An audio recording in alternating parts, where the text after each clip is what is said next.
Good afternoon, dear colleagues, ladies and gentlemen. We are happy to welcome you here at our session devoted to agribusiness, sustainability and the role of food losses and food waste. And I would like to note that a year ago, within the same forum, we ran a section on the factors of sustainability of agriculture and agribusiness in Russia. And we did not consider this aspect last time, so we decided to bridge this gap and consider it today. And today, I believe we are having a really exclusive panel. Though the government and the Ministry of Agriculture did their best for us not to have this session, I mean that they run really large meetings today. Therefore, part of the people that were supposed to be present here with us today did not manage to come. But still, we succeeded in covering all aspects of the issue that we would like to consider today. And in my introductory remarks, I would like to highlight the main topics to show how agribusiness development sustainability is connected with losses. And afterwards, the colleagues that I will introduce a minute later will give us a detailed outlook at the aspects of this issue and what has to be done with it in terms of legislature, education, technologies, statistical reporting, and I hope that the results of our discussions and debates will find their way to the government and certain decisions will be implemented. Let me introduce the panelists to begin with. So I will start from the side nearest to me. Here with us today we have Vice President and Board Member of Unilever company, Irina Bakhtina,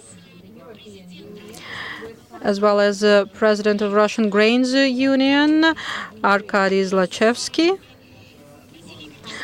Vasily Sokolov, Deputy Head of Russian Fishery, Rosrybalovstva, and I would like to point out that that is a sector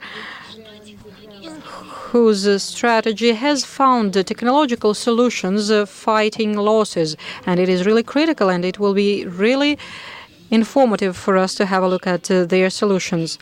Anton Grabyshev is here with us today as well. He is Vice President on Business Development with the companies of Gazprom Bank, and Deputy Head of Russian Statistics Service of Russia, Konstantin Laikam, who has been dealing with this issue for a long time, and I hope that he would be able to share with us statistical reporting of losses and how they evaluate sustainability in agriculture in Russia.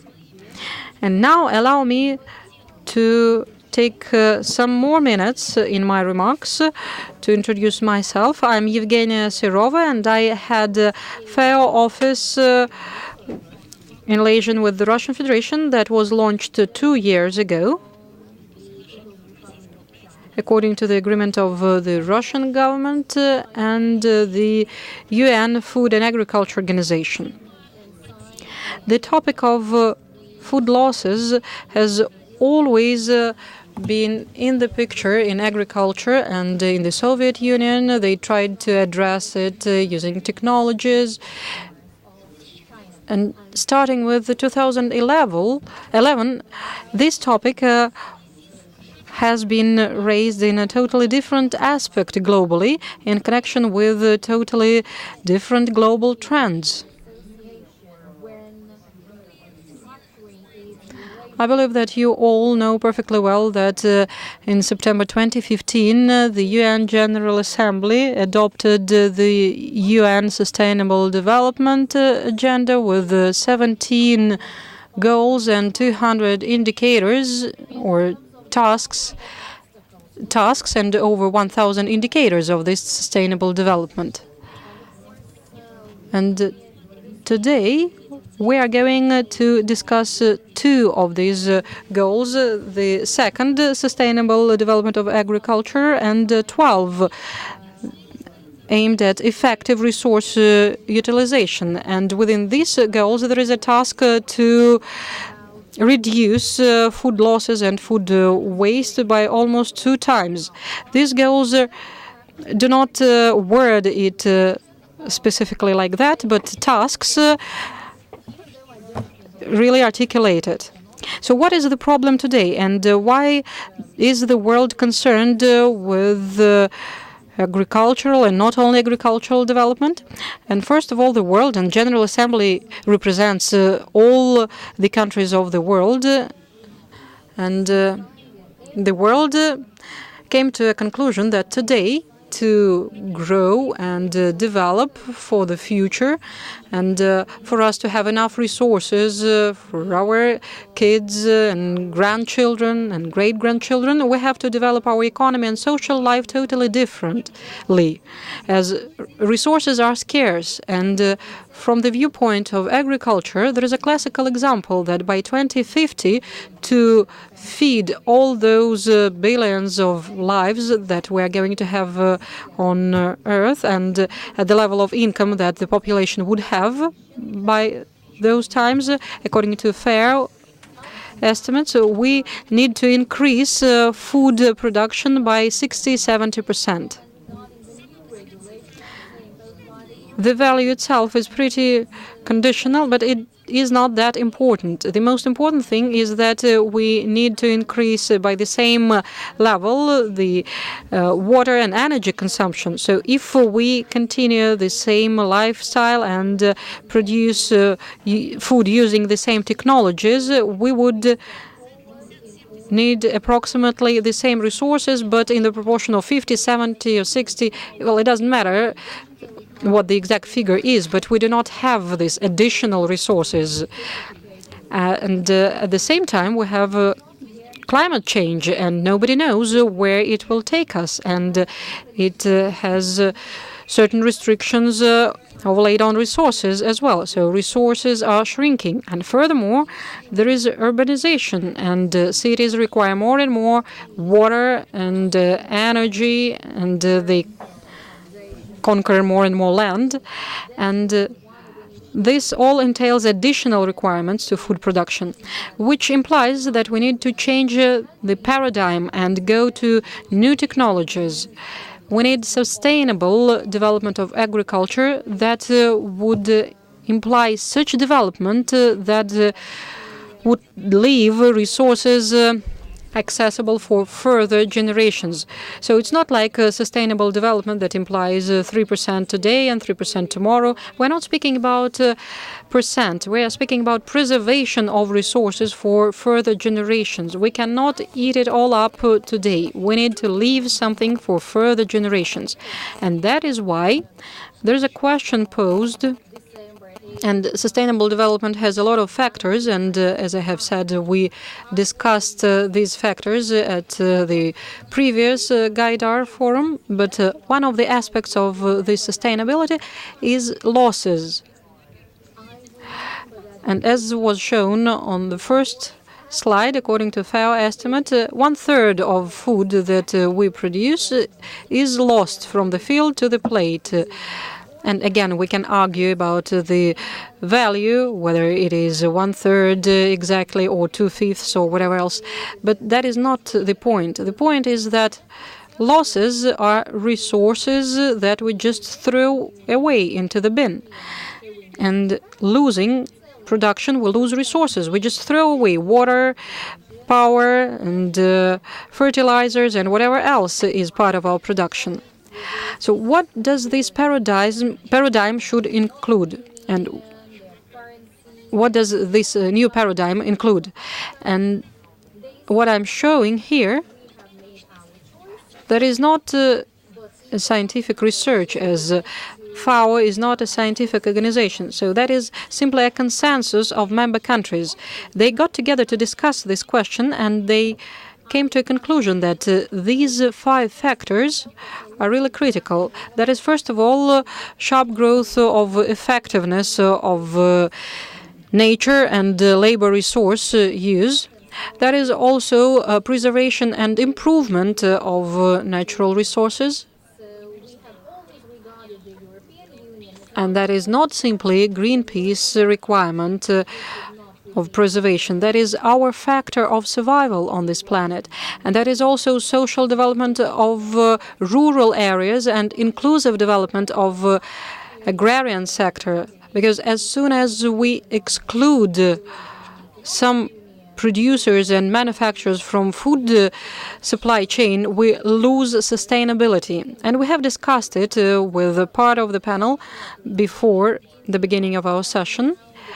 And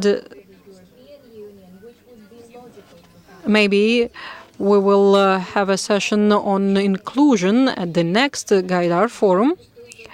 And another point is increase of sustainability and persistence of human societies and ecosystems to external impact, because today, because of this impact, there are more and more disasters and we are fighting them, and we need to struggle to be resistant to them. We need to struggle to homeostasis of the system in a preventive way. And another point is a sustainable management system of agri-food complex, so that all the participants of the process can adapt to this policy adequately. So that is a common consensus plan of sustainable development of agribusiness in the world.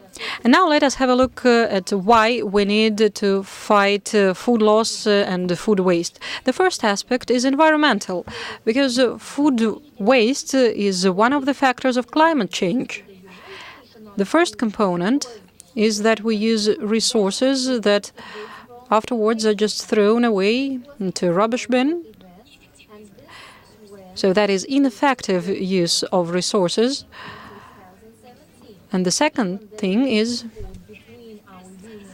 wastes that are generated in the process of production and afterwards their disposal and greenhouse gas that proceeds from it. And if we have a look at the country, independent country, and take 20 countries with the largest greenhouse emission, and on this slide you can see that the main producer of greenhouse gases is China, then the US, and right afterwards they would have been a country that is called food waste. So you understand how critical that factor is for climate change and the environment of the planet. The second problem is the food waste and agricultural losses. Major factor for the food security for the global aspect, as I have mentioned already, as by 2050 we need to increase by 6% the production of food. So if we decrease the losses 2 times, the requirement for the food is going to decrease by 2 times as well. In terms of the sustainability of production decision, to avoid losses other than increase the production itself. And the third aspect,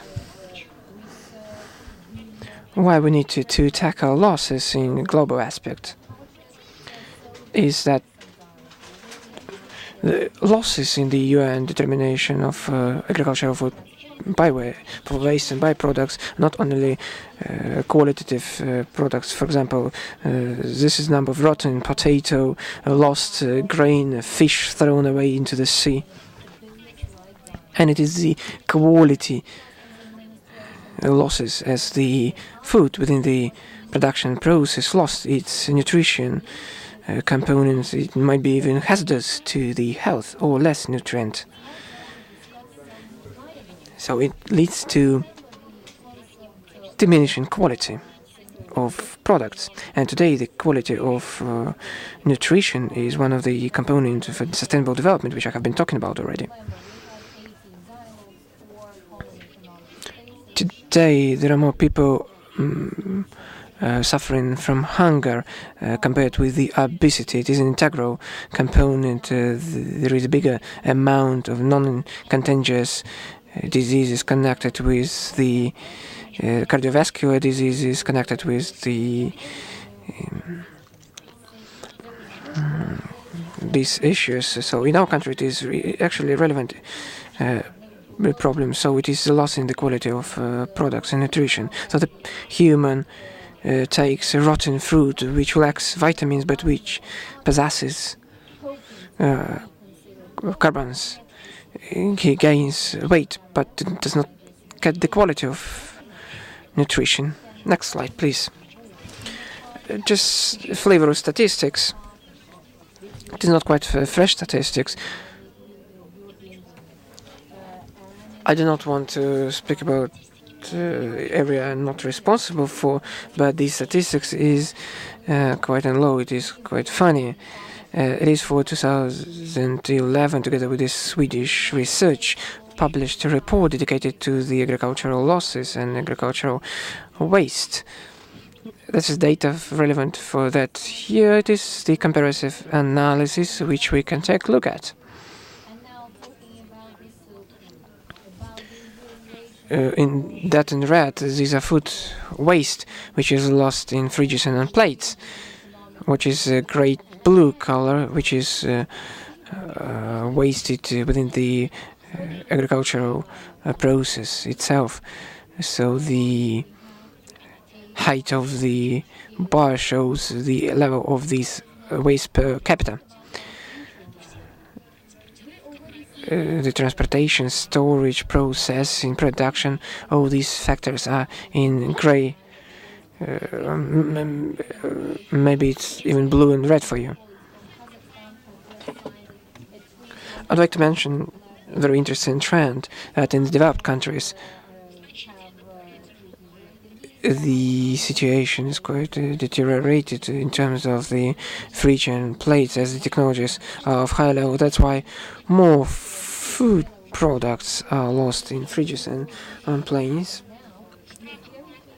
In OECD countries, better technologies in production, so the losses are lower in terms of the agricultural production process, and the food is so cheap and accounts for such a small amount of income that it is disposed quite easily. When you take a look at the developing countries and the other countries, the technologies are quite low.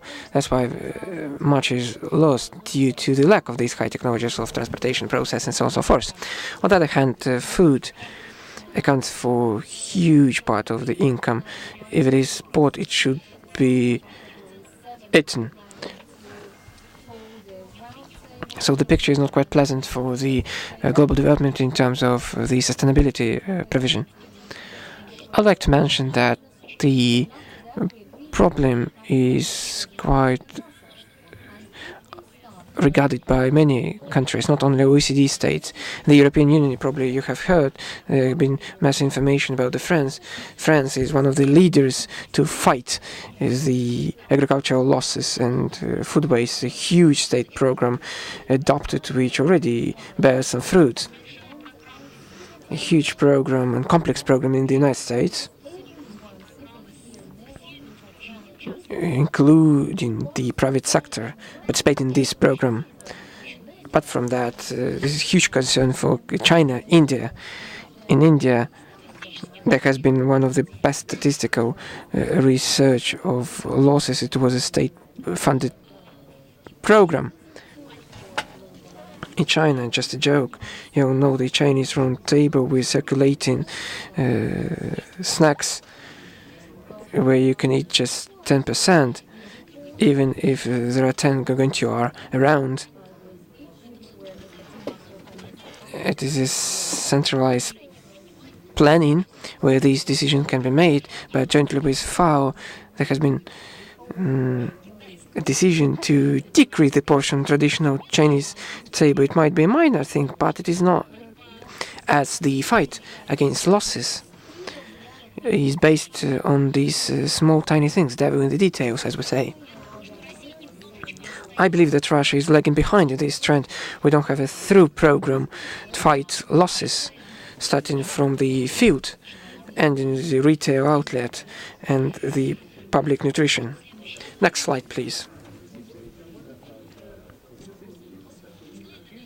To concluding slides, when FAO established its office in Moscow, we started our work to raise the issue of losses, and we faced this situation. Whenever we started to talk about losses, everybody said, yes, that's true. The problem of waste, we don't know how to dispose of this waste. We have rotten in process. We don't have any special place to process this waste.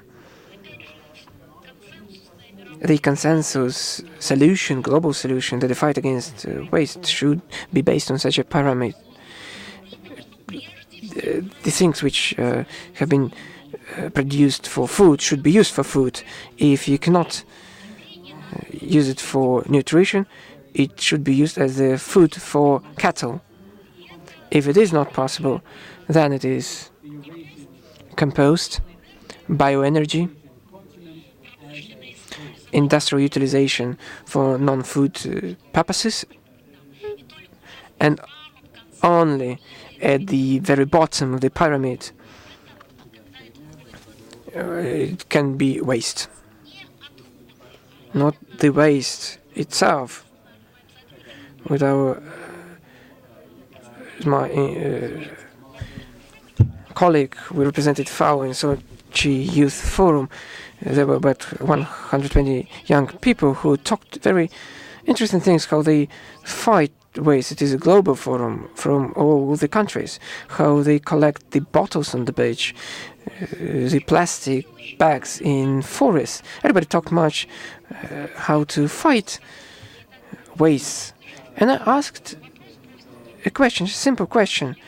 You know, I'm very happy that you're doing it. You're helping to keep the planet clean. But our task is to prevent this waste, but not to fight the waste post factum. You have T-shirts. They were in T-shirts. All this fashionable business is aimed at blue T-shirt this year and the rosy T-shirt next year. Are you ready to wear the same T-shirt on condition that it is not going to fall apart? And the youth actually kept silent. It was a pause. So to wear a T-shirt for 5 years is difficult, but to collect bottles is very relevant. So the pyramid should be turned upside down. We need to do that. It's one of the factors. And the last point of informative nature, which I would like to show, based on this research on FAO and the Swedish Academy of Science, this is data on losses. We do understand that it is a conditional criteria. We know how difficult to collect the statistics relevant for Europe, including Russia, where for particular food products we lose in nutrition. For different products, the picture is different. We might doubt about the accuracy of these figures, its application to Russian reality. Unfortunately, we don't have any other figures. Nobody is doing that, actually. It is the only statistics which is in place. That's why I decided to give you the flavor of it, and I would like to conclude here and move to a more interesting part of our program to give the floor to our panel participants. Dear colleagues, I would suggest the following. We give about 10 to 15 minutes to each speaker, and then we will ask questions and listen to your comments and suggestions on the issue. Are there any objections to such a format of our discussion? There are no objections, so I suggest that we should move to the following. Statistics is the underlying factor of everything. stuff of life. That's why I give the floor to Mr. Heimkamp, who is the deputy head of Rostat.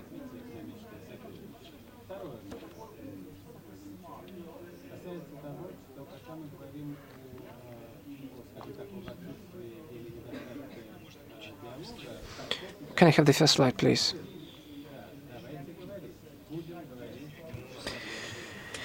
Evgeny Viktorovna has mentioned already that one of this out of 17 tasks of the Global Sustainable Development Goals is Goal 2, which I'm going to talk mostly about, and I'm going to talk about the 12th goal as well.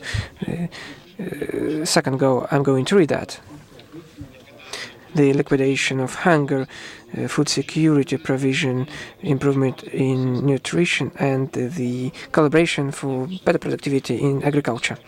So it is to facilitate poverty fight and fight against agricultural losses. There are some tasks which should be tackled in order to solve this objective. There are a huge number of indicators. They are really in abundance. Our moderator has mentioned already. I'm going to elaborate on main issues. Next slide, please. Yeah, let's list this slide. 3 blocks of indicator groups. The first one, statistics of poverty, the volume of food consumed and the balance of nutrition. The second group is statistics of the agricultural development, and the third group, indicators, statistics on the agricultural losses and food waste. Talking about the first group. The first group, it is stipulated in the Sustainable Development Goals, include the malnutrition, the severe lack of food security and malnutrition among children under 5 years old. The Russian Statistical Agency is doing very important job to tackle 2 issues in order to assessment of the food products consumed. The first one is connected with the development of balances of food, agricultural products and food products, the resources and the consumption level, where we assess the volumes of consumption. It is general information about the population consumption of food products for the whole population, including households. The second task, the second approach, is to assess the consumption. Since 1952, we've been doing this research, which is called the Survey of Household Budgets. It is aimed at the analysis of consumption, including the consumption of food products. Here we assess only household, but not the companies, the consumption within the households, the volume of consumption. We measure the weight and the price of these products. Starting 2013, we embarked on a new way. We started to make service of the diet of our population. Every 5 years it is held, so this year is going to have the second round of this survey, specialized survey, where we on individual human levels, not for households in general, but per each person, will try to assess the end consumption by a person, consumption of food products based on types and overall volume. You may switch to the next slide, please.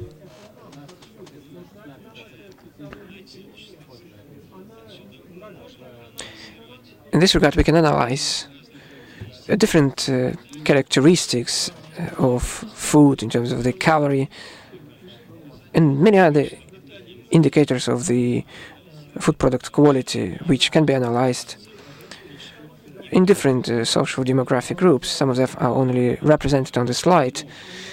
Such a survey which is quite informative and interesting.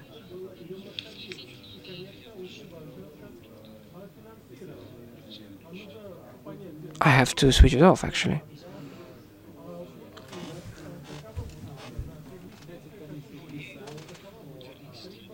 Can we get back to the previous slide? In fact, over the last 5 to 7 years, we've made huge progress in terms of the information about the population. Now we're conducting a list of surveys, 17 surveys of population, regular surveys, different issues. This is a list of these surveys. Out of these surveys, we can gain much information, including that information on the second goal for Sustainable Development Goals.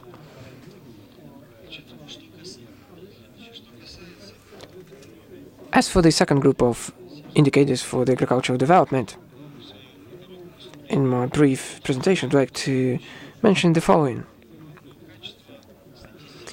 The quality of statistics in agriculture mostly depends on the regularity of agricultural census in our country. Thanks to God, over the last 10 years, we have conducted the second agricultural census. It allows not only to determine the financial resources, but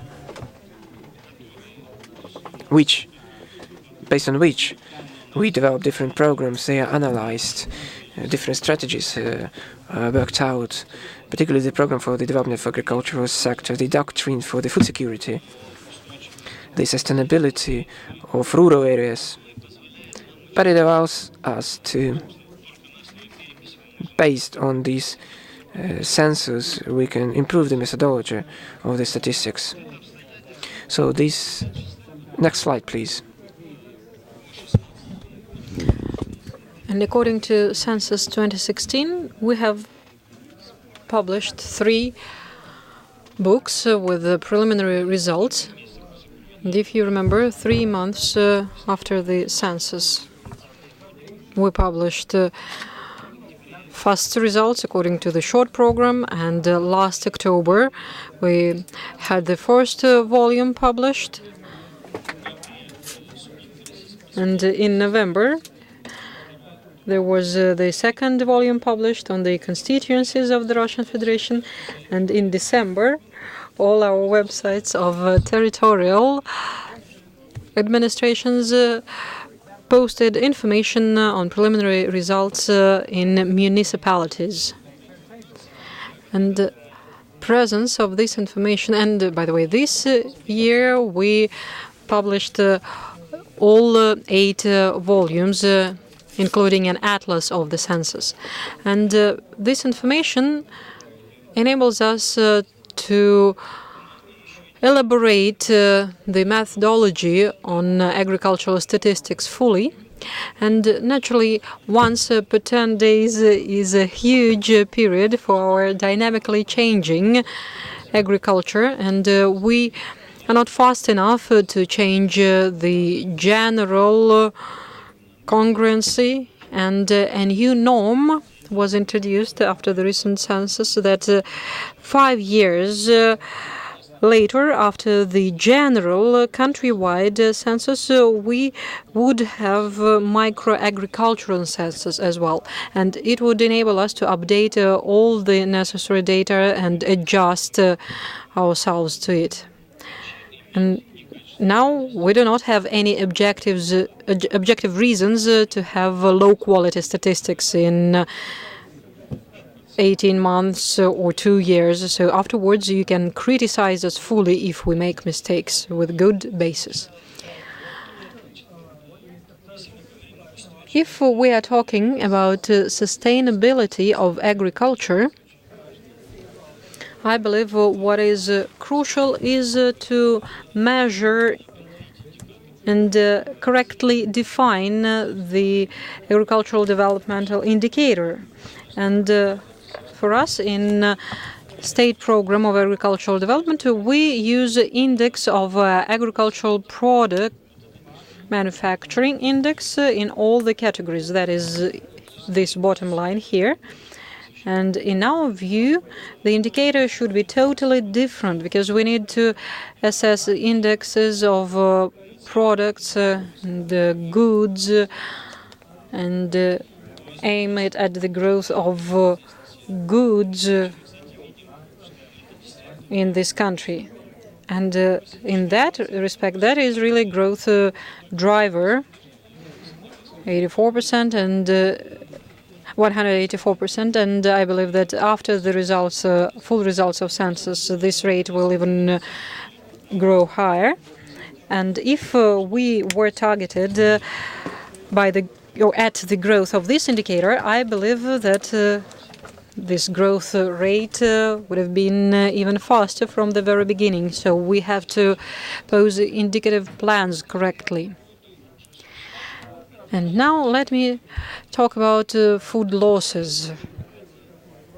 Rosstat, Statistic Department, annually estimates food losses when food resources balance is formed. And last year we had a large conference arranged by FAO where I talked in detail about methodology and sources of information. Now I do not have a chance to do so, but still I can admit that this task in sustainable development goals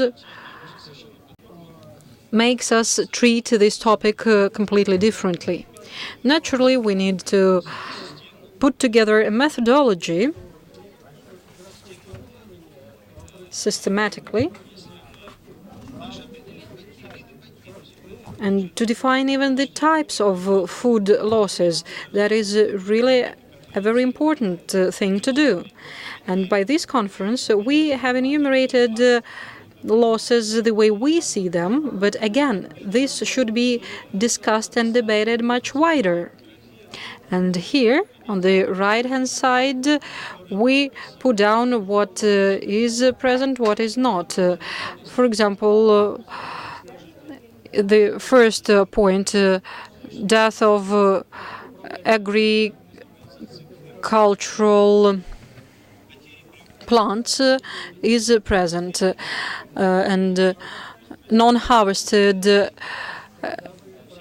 plots is present in agricultural organizations. Losses at harvesting non-present. Losses at transportation and storing the product at agricultural producers' side is present. The loss of quality is not present. Loss of product at transportation and storage at processing organization in wholesale present, and in retail not present.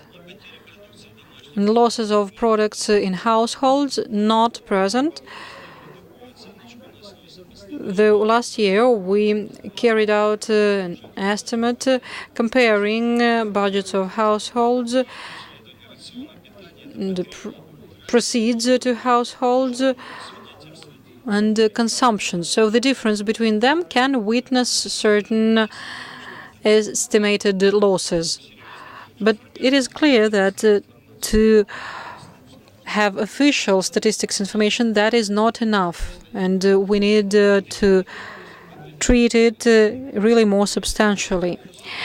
And talking about the conclusions, I would like to say that to arrange loss monitoring, first of all, we need to elaborate a methodology of loss calculation at all stages, from production to consumption in households. And It goes without saying that we need to specify all definitions and wordings and put up a glossary and also specify types of losses, as I have said, and have an inventory check of the current statistics, because we can utilize a lot of what we have now, but that is naturally not enough.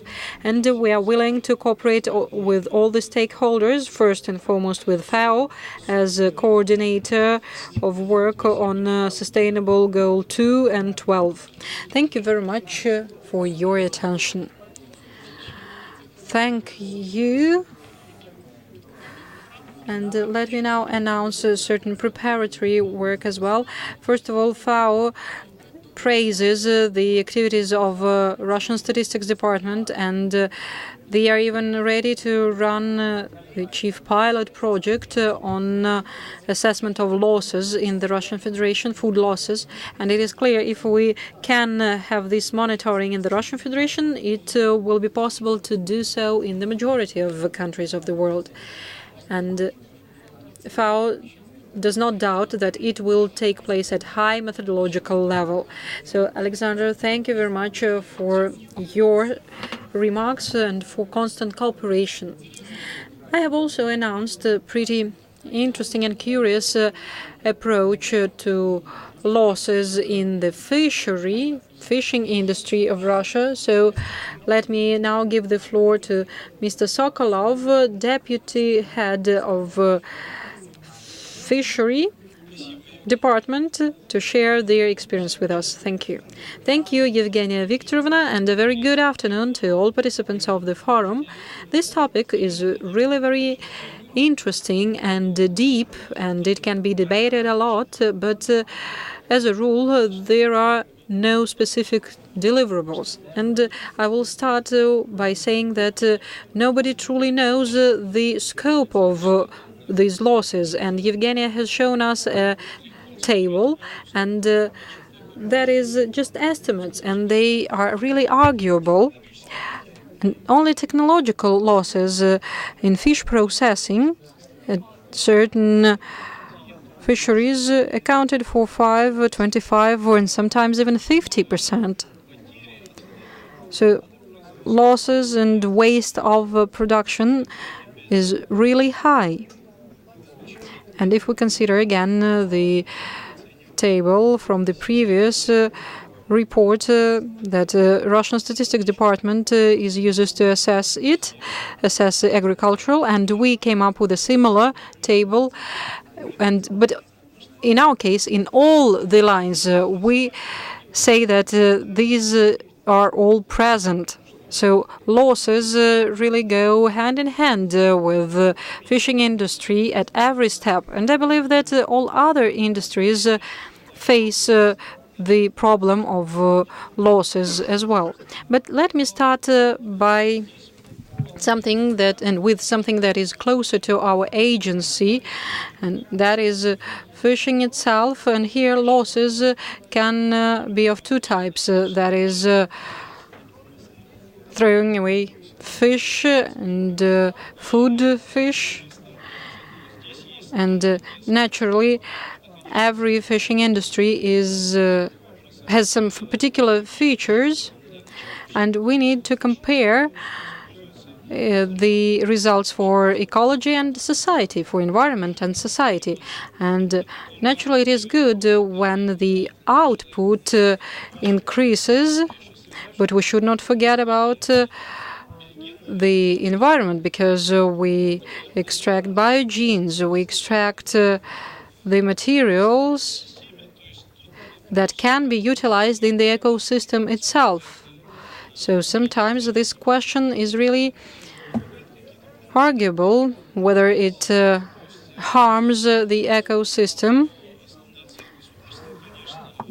So scholars argue about that, but the goal of the country has been like that for a long time, and it has been specified in program documents and legislative documents, and that is mitigating discarded fish or dropout fish.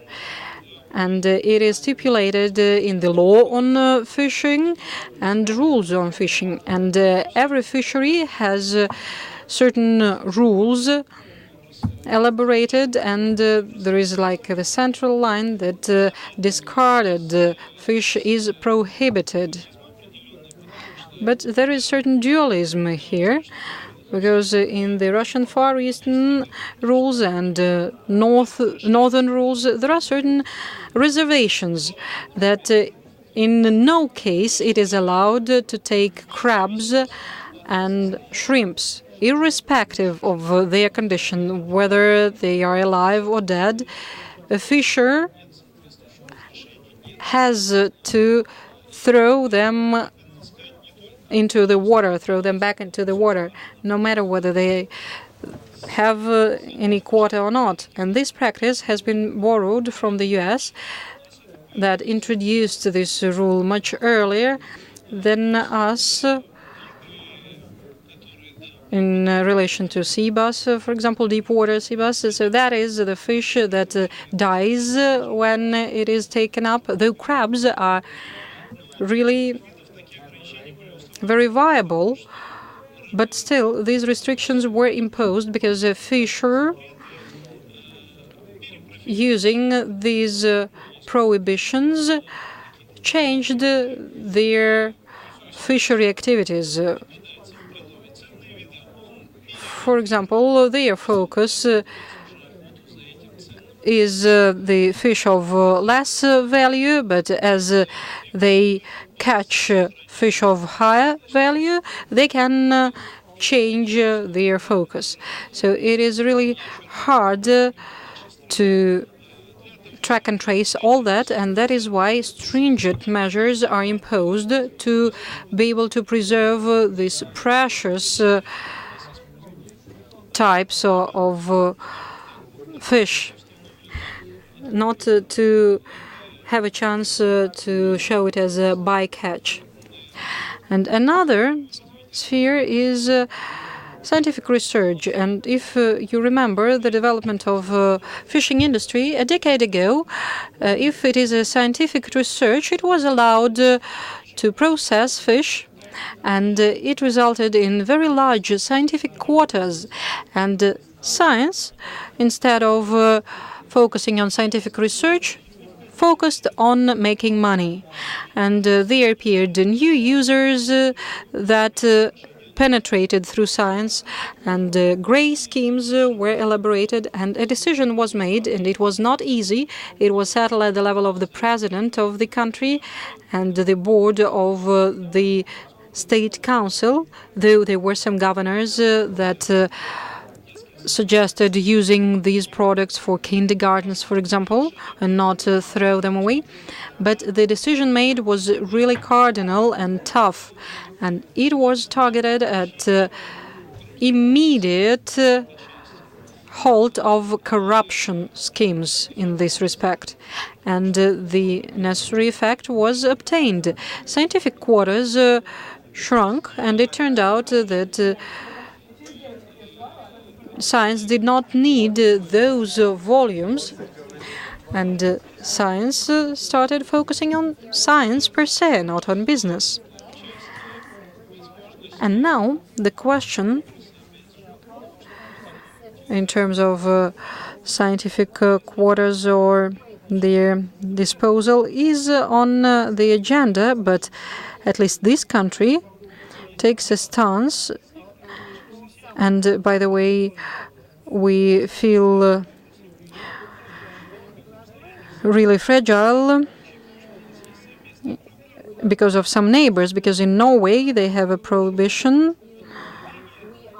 a total prohibition, and as our vessels very often work in Norwegian waters, they have to work according to their rules. They have to comply with those rules, and that is where they face this fork between two legislatures. Another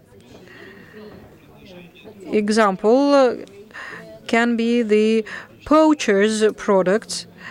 There were a lot of opinions voiced that these products should not be disposed of because that is protein, and this protein can be used for the industry. But again, the decision made was really very tough because all the practice elaborated to implement these illegal products showed that we do not have really clear statistics that can follow it all, and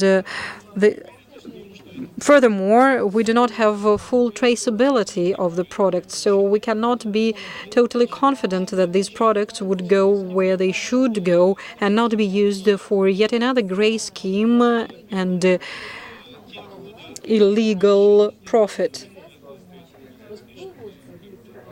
So that is something that we stick to today, and that is the reason of food waste that we currently have and will have in the near future. So it is hard to say that we have moved ahead anywhere.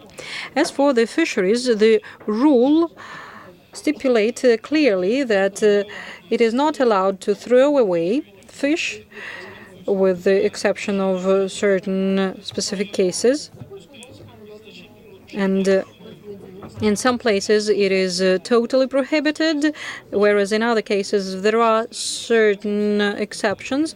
But we have a sad experience when whole fisheries in the Antarctic, for example, were destroyed in the USSR. And the habitat of certain fish just was destroyed, and very often carcasses of fish are found, and they have not decayed for half a century. Though for half a century there is a prohibition to fish there. And another example is that cans with frills were thrown away into the sea, and actually scallops is also a waste. It is like obligatory waste, but when you process a scallop on board a vessel, you need to do something with the remains of it, and the easiest way is to throw it into the water. And there was a bright example of scallop habitat that shows how waste can influence further commercial activities of fishers. And regrettably, in part of this dead, so to say, waste, the question remains open. And now we're trying to relocate this food production to shore, to have just the fishing process in water and the processing on shore, as well as disposal. But that faces certain difficulties connected with technology and so on. And as there is extraction of limestone from scallop shell, it also has an influence on sea ecosystem. But what is under-regulated seriously today is a separate area, and that is the waste itself. As I have already said, at certain fisheries in food production, up to 50% is waste that is milled and then thrown into the water, and part of this waste doesn't even reach the bottom. And there are certain researches in the north of Kamchatka, for example, and there is really an aggressive environment, and everything biological thrown away there has little chances to reach the bottom. Huge number of organisms reaching the depths of the water covers the whole organisms which appear, but there are some areas where it is not the case. But overall, the task in order to increase the fishery amount and increase the efficiency of disposal of each ton of the water biological resource gives us the objective in order to give up this waste, and regardless of whether it is hazardous to the ecosystem or it helps the ecosystem, it is a task in place. Therefore, the new strategy developed by the Ministry of Agriculture, which has been adopted already by the Government Commission, the strategy to 2030, one of the cornerstones is shift to the wasteless production, waste-free production. And that's why the investment quotas is going to be an incentive in order to implement these programs. So the first requests are being taken a look at, and the key moment for the onshore processing entities and for the vessels, it is a waste-free production, the maximum utilization of what is extracted from the sea by the fisher. So the major concept and further development of the fishery industry is seen by our agency, which should be affected gradually. It's not going to be an instant solution, an instant shift, but a gradual shift to high-tech, modern technologies, modern vessels, in order to minimize the waste into the sea. To our regret, it is not all about the waste, and there are some estimates that it is not only about 10%, it's about 25% for the whole fishery industry, as a huge volume of waste is not at the fisher, but during further stages on the movement towards the end user. One of the key is a stage of the storage and transportation. Unfortunately, the logistic issues are quite relevant and is purely connected with two major factors: the direct waste, which emerge within the transshipment, and the assessment of what has been delivered to the fridge. And the major thing, while transporting, the storage conditions diminish the quality of the products hugely, and this decrease in the quality of products is like a snowball getting back to the waste, as getting low quality product, the processing plant is to apply new methods to hide these loss in quality or increase level of waste itself, and the end product is just smaller. Here the issue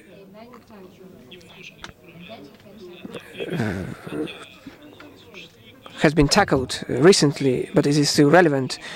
First and foremost, the whole infrastructure, logistic infrastructure, which was used in the fishery,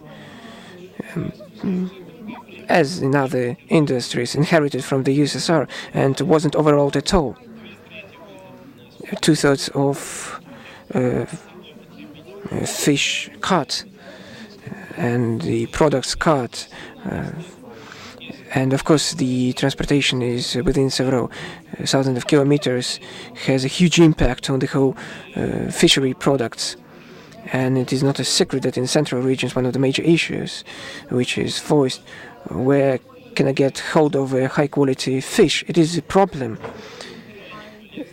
It is a very, very useful product. You talked about the obesity. If you eat fish, you will not suffer from obesity. Mostly it depends not on the quality, but whether it is possible to transport the fish and sell. Of course, it is difficult to store this fish. It is difficult to sell this fish. It is a product which requires huge attention, huge effort on part of the seller. And when this product is provided to him, not in a fresh condition, if you remember Master and Margarita, we have only one kind of freshness, the first and only one. and it is not complied with, and the consumer gets a low-quality product, he's going to either avoid this product or throw it away. Maybe some flavor compounds have been used, and when glazing was used, he's going to be just upset and to throw this away. And it develops a huge layer of problems. Talking about the transportation, the problem was that the fish was conveyed in low quality. Then the issue was about the refrigerators and processing plants, and maybe there were some stages of rotting, and all those marks were actually hidden. Then it was sent to the processing plant, and then phosphates were used and different loopholes in order to bleach the product, in order to remove the unpleasant flavor, and so as an outcome, the low-quality product, which due to some reasons the buyer just throw away or didn't want to buy it. So actually those products were on shelf. So the state decided to tackle this issue. The Presidium of the State Council, this issue was raised one of the key issues, that the transportation of fish leaves much to be desired. So this question has been tackled. Last year we introduced the technical regulation on the security of fish and fish products, where it stipulates the requirement for 18 below 0 degrees above Celsius while transporting the goods. Now we have a breakthrough turning point when the major vehicle to transport fish is a refrigerator section, which have been transporting fish products starting from the USSR, and these vehicles were produced in Bryansk and Bryansk region. Now they're expiring, and it is not very high quality vehicle of transportation. It is very cumbersome and very heavy for the business in terms of the cost effectiveness, and it is leaving the market. You do understand that the transportation vehicle, refrigerator particularly, there are four, and these are for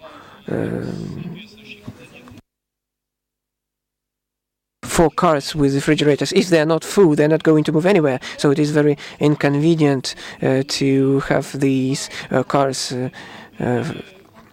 full. It's different sellers, different buyers, so it's difficult for logistics.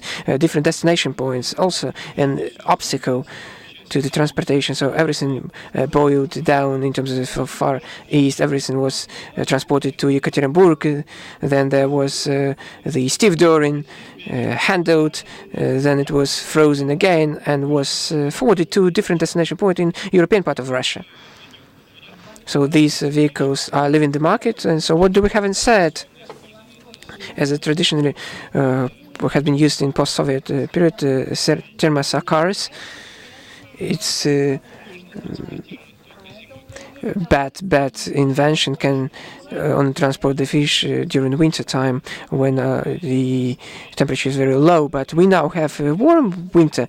Can you imagine that a car which cannot hold the temperature within 24 hours minus 18, and after that even minus 5 is not possible to be held in such weather condition?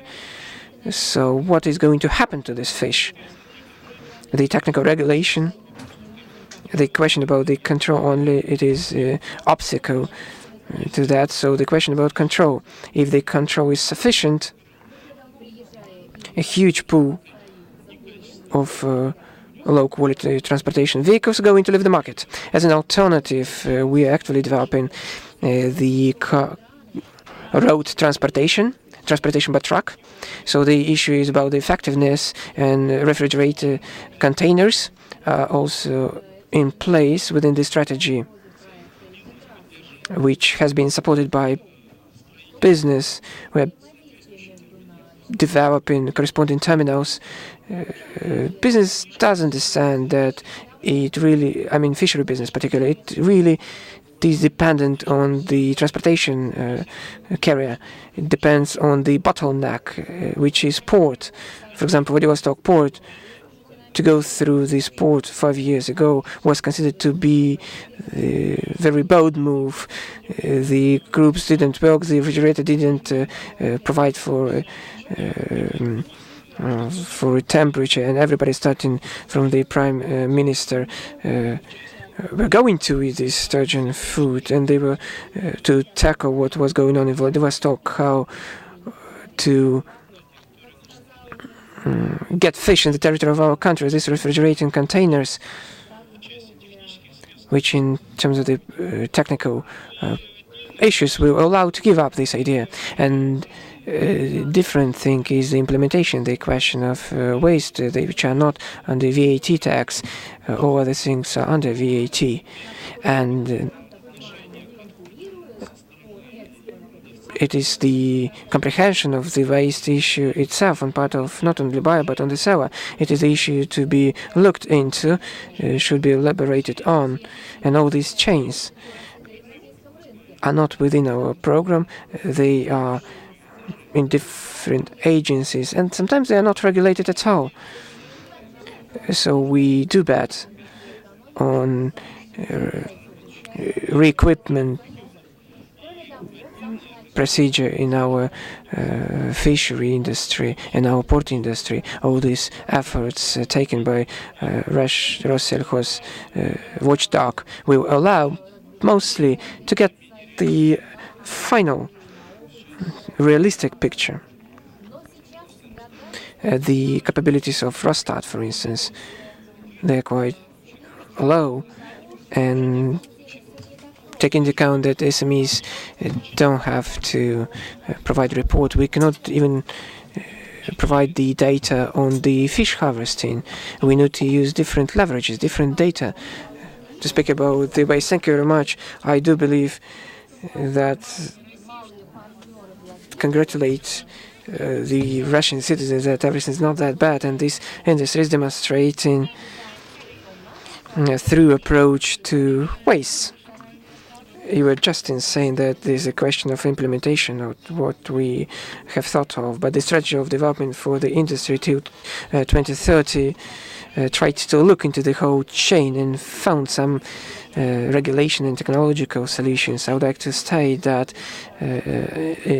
autumn last year we had a big fishery industrial forum within which, together with FAO, we conducted special section dedicated to waste. We had a huge delegation from Rome, and the section was quite successful. It was an amazing success. I'd like to draw attention to the fact that this section, actually, the outcome was the request for a bigger conference dedicated to this particular issue.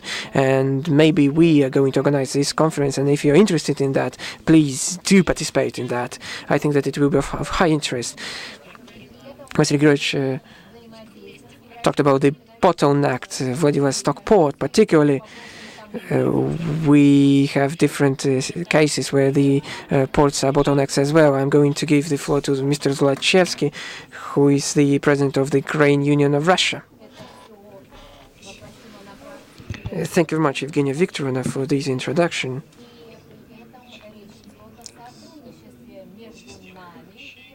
Let me start with this system approach and terminology. As we are starting to talk about waste, and everyone bears something peculiar in mind. Where does this waste originate from? What do we imply by saying waste, and try to elaborate on that? As we need to mention these things, but not different things. For me, so, it is interesting that we measure waste by kilos, by weight actually, either in percentage or in weight. I faced the following situation. I used to be in Decatur, the factory of ADM company. It is a huge plant. They process 50 tons of grain every day, only within this facility, and they measure the waste in kilocalories. I discussed this issue with them. Why should we take weight into account? Either we look into the nutrition value or the energy in this ways. And they both are measured by kilocalories, but not by the weight measures. And it is absolutely right approach. Why does the world use the weight measures as the measure for waste? We do understand that the percentage share is quite not an approximate thing. How should we measure this waste and explain how it looks like from the perspective of the implementation? Now, this season is quite characteristic in terms of this economy in place. We have huge prevailing so-called warehouse storage.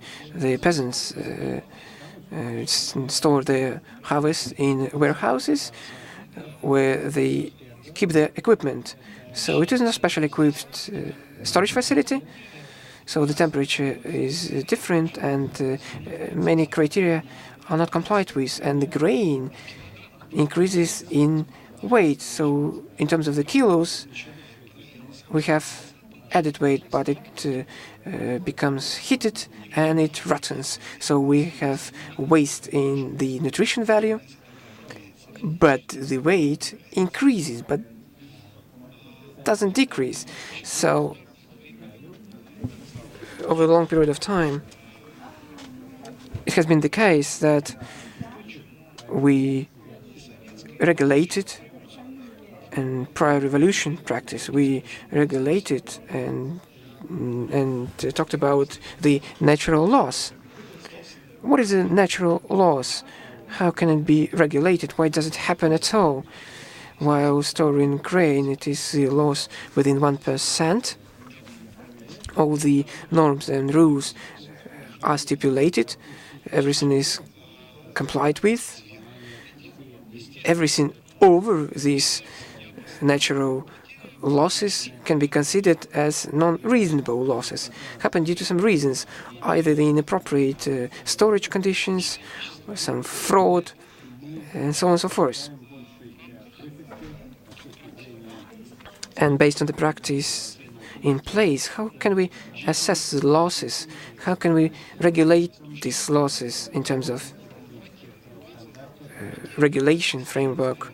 When the peasants give the grain, the first thing, it just fools the peasant on both in terms of the quality and the quantity.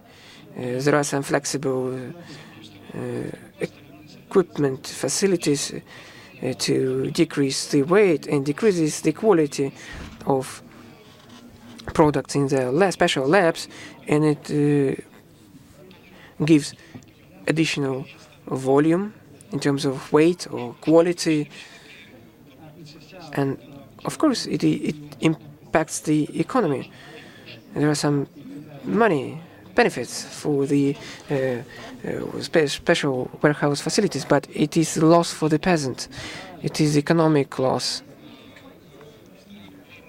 As a result, the issue is how to regulate such things.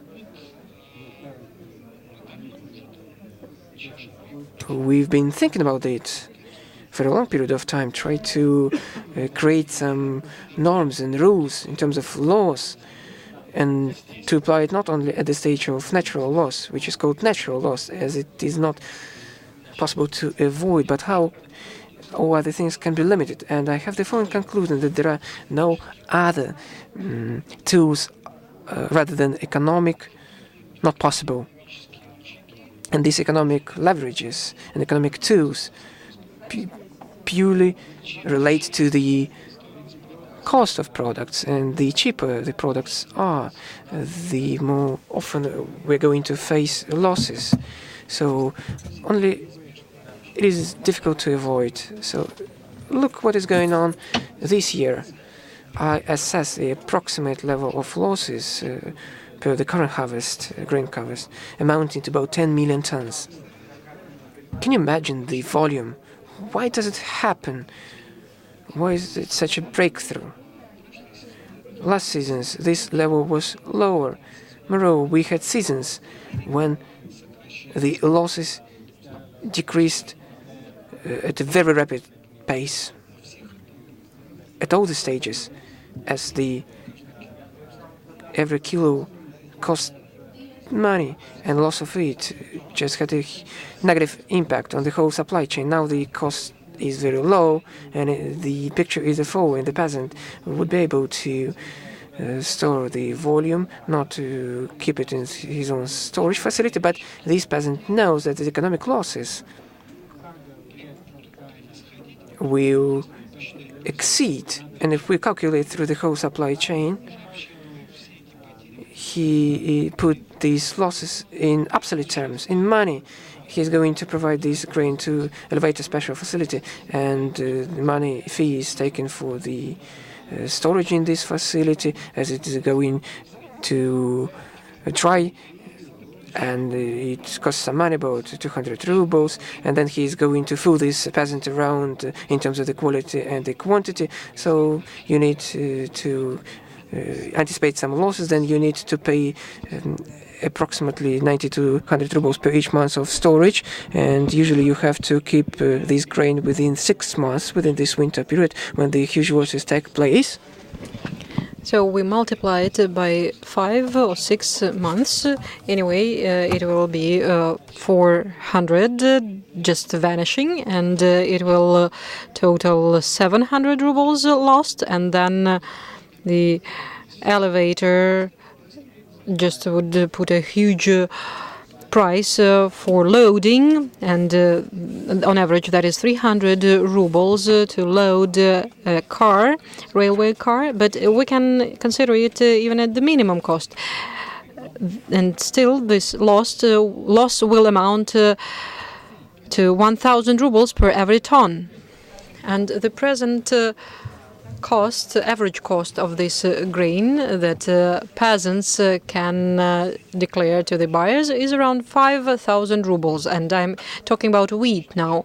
That is the price of wheat. So you write off this 1,000 and 4,000 is left. And that is the minimum, because there are also risks and further losses along the chain. So I'm talking about the storage losses only. And what happens as soon as they start storing it in hangar? They will lose 10-15% of cost on quality, because something will be rotten and it will be separated further on, and there is certain weight loss. But generally, there are certain pests as well, and so on.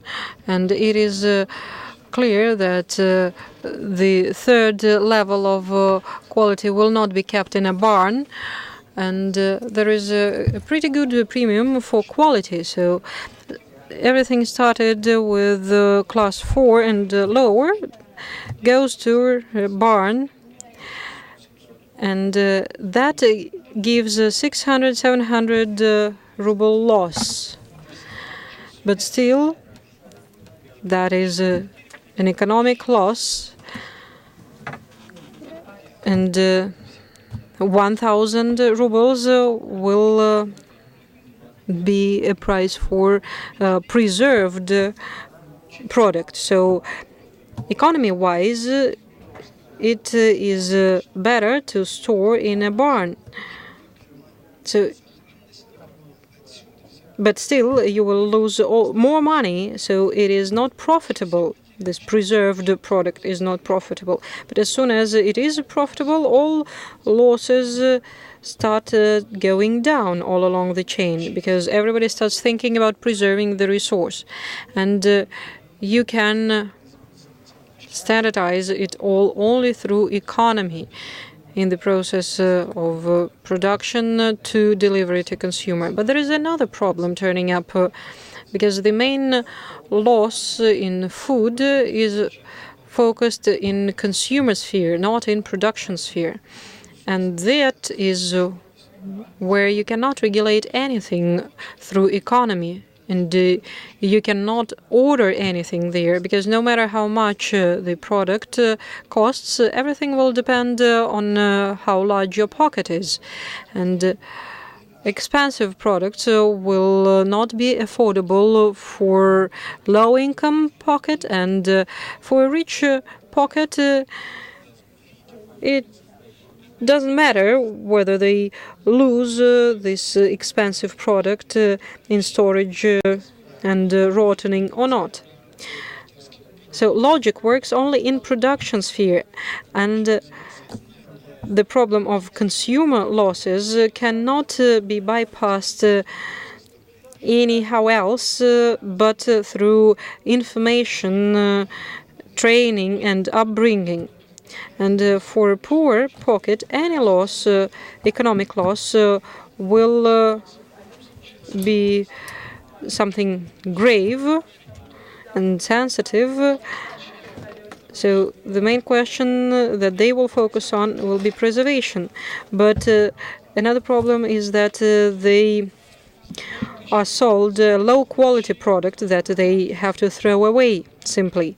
And there are some other things in all along this chain that can be made even through economic parameters. And you know that there are returns in chain stores, and that is one of the sources of losses, because that is the product that has not been sold but returned to the supplier. And for example, our bakeries agreed with Auchan, the specific chain store, and divided the risks, economic risks on returns between the producer and the chain store. And Auchan agreed for this cooperation, and they signed an agreement saying that economic losses from return will be divided by half. And then what did Auchan do? It just imposed the loss on their own management, that during their daily work have to operate returns as well. And that was a halt to returns. There are no more returns in Auchan, because the management in charge of this repurchase, proceeding by the condition that the product should be on the shelf at any time of the day and year to attract a consumer, understood that they will have to pay from their own money for the returns. It all stopped. It turned out unprofitable for management to do so, and therefore there are now 0 returns of bread in Auchan. Maybe it makes sense to do so with all other sectors as well, because you can regulate a lot through economy. There are some other uncomfortable issues for authorities, but still they need to be addressed again through economic approaches and economic perspectives. For example, we know perfectly well how sanctioned goods were disposed of using tractors. What is that? That is losses as well. The question is whose burden became this loss, economic loss, I mean. Because nobody would start disposing of counterfeit diamonds, for example. On the contrary, they get to the state budget, and as it is something that is of huge and great value, it is made use of. And here, with sanctioned food, we simply use the tractor to go over it. And this sanctioned food was as well counterfeit that was brought in through neighboring territories. But still, whose burden was this economic loss? Only the consumer that did not receive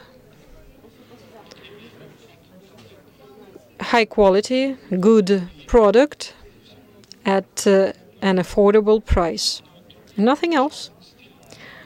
And another question is that it was done with certain logic as well, because tractors ran over sanctioned goods with a target to support domestic producer, not to harm the cross-border one, because those goods were illegal, and sanctions or anti-sanctions were imposed to protect domestic producer, so to say. But again, that is a very uneasy and sore matter, because that is an illusion of civil servants that they can resort to this kind of methodology to protect domestic producer. And at a previous session, at the first session today, it was mentioned, the same things were mentioned, and the best way of protecting the domestic producer is just stop pressing on them and depressing them, and all other protectionist measures in terms of sanctions and duties and all the rest, that is all arguable, and that is all something that can be lobbied, and it can be profitable to someone, and civil servants just declare these mottos of protecting somebody. And as for the sound protective measures, that is something that I rarely see. Yes, sometimes they do happen, but I do not often see them, and not only in this country, but globally. And I was a proponent to accessing the WTO on one easy reason, because standardization according to WTO criteria enabled our civil servants to get away from inadequate and ungrounded actions. For example, we decreased the customs export duties on sunflower from 20% to 6%. And from my perspective, export duty is just nonsense. Well, import is clear, because we protect the territory and our national sales. And what about export? That is the driver of the whole development of this or that product, this or that sector, and we simply sever it. And we went through embargo for grains and other stuff.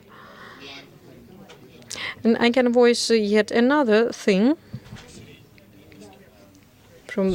about the civil servants and what we faced.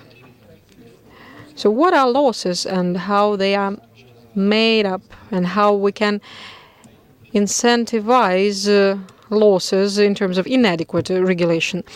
In 2010, in the period of embargo, so directly in the period of embargo, Russia took to global market 900 tons of milled grains, and these grains were milled intentionally to be exported, and that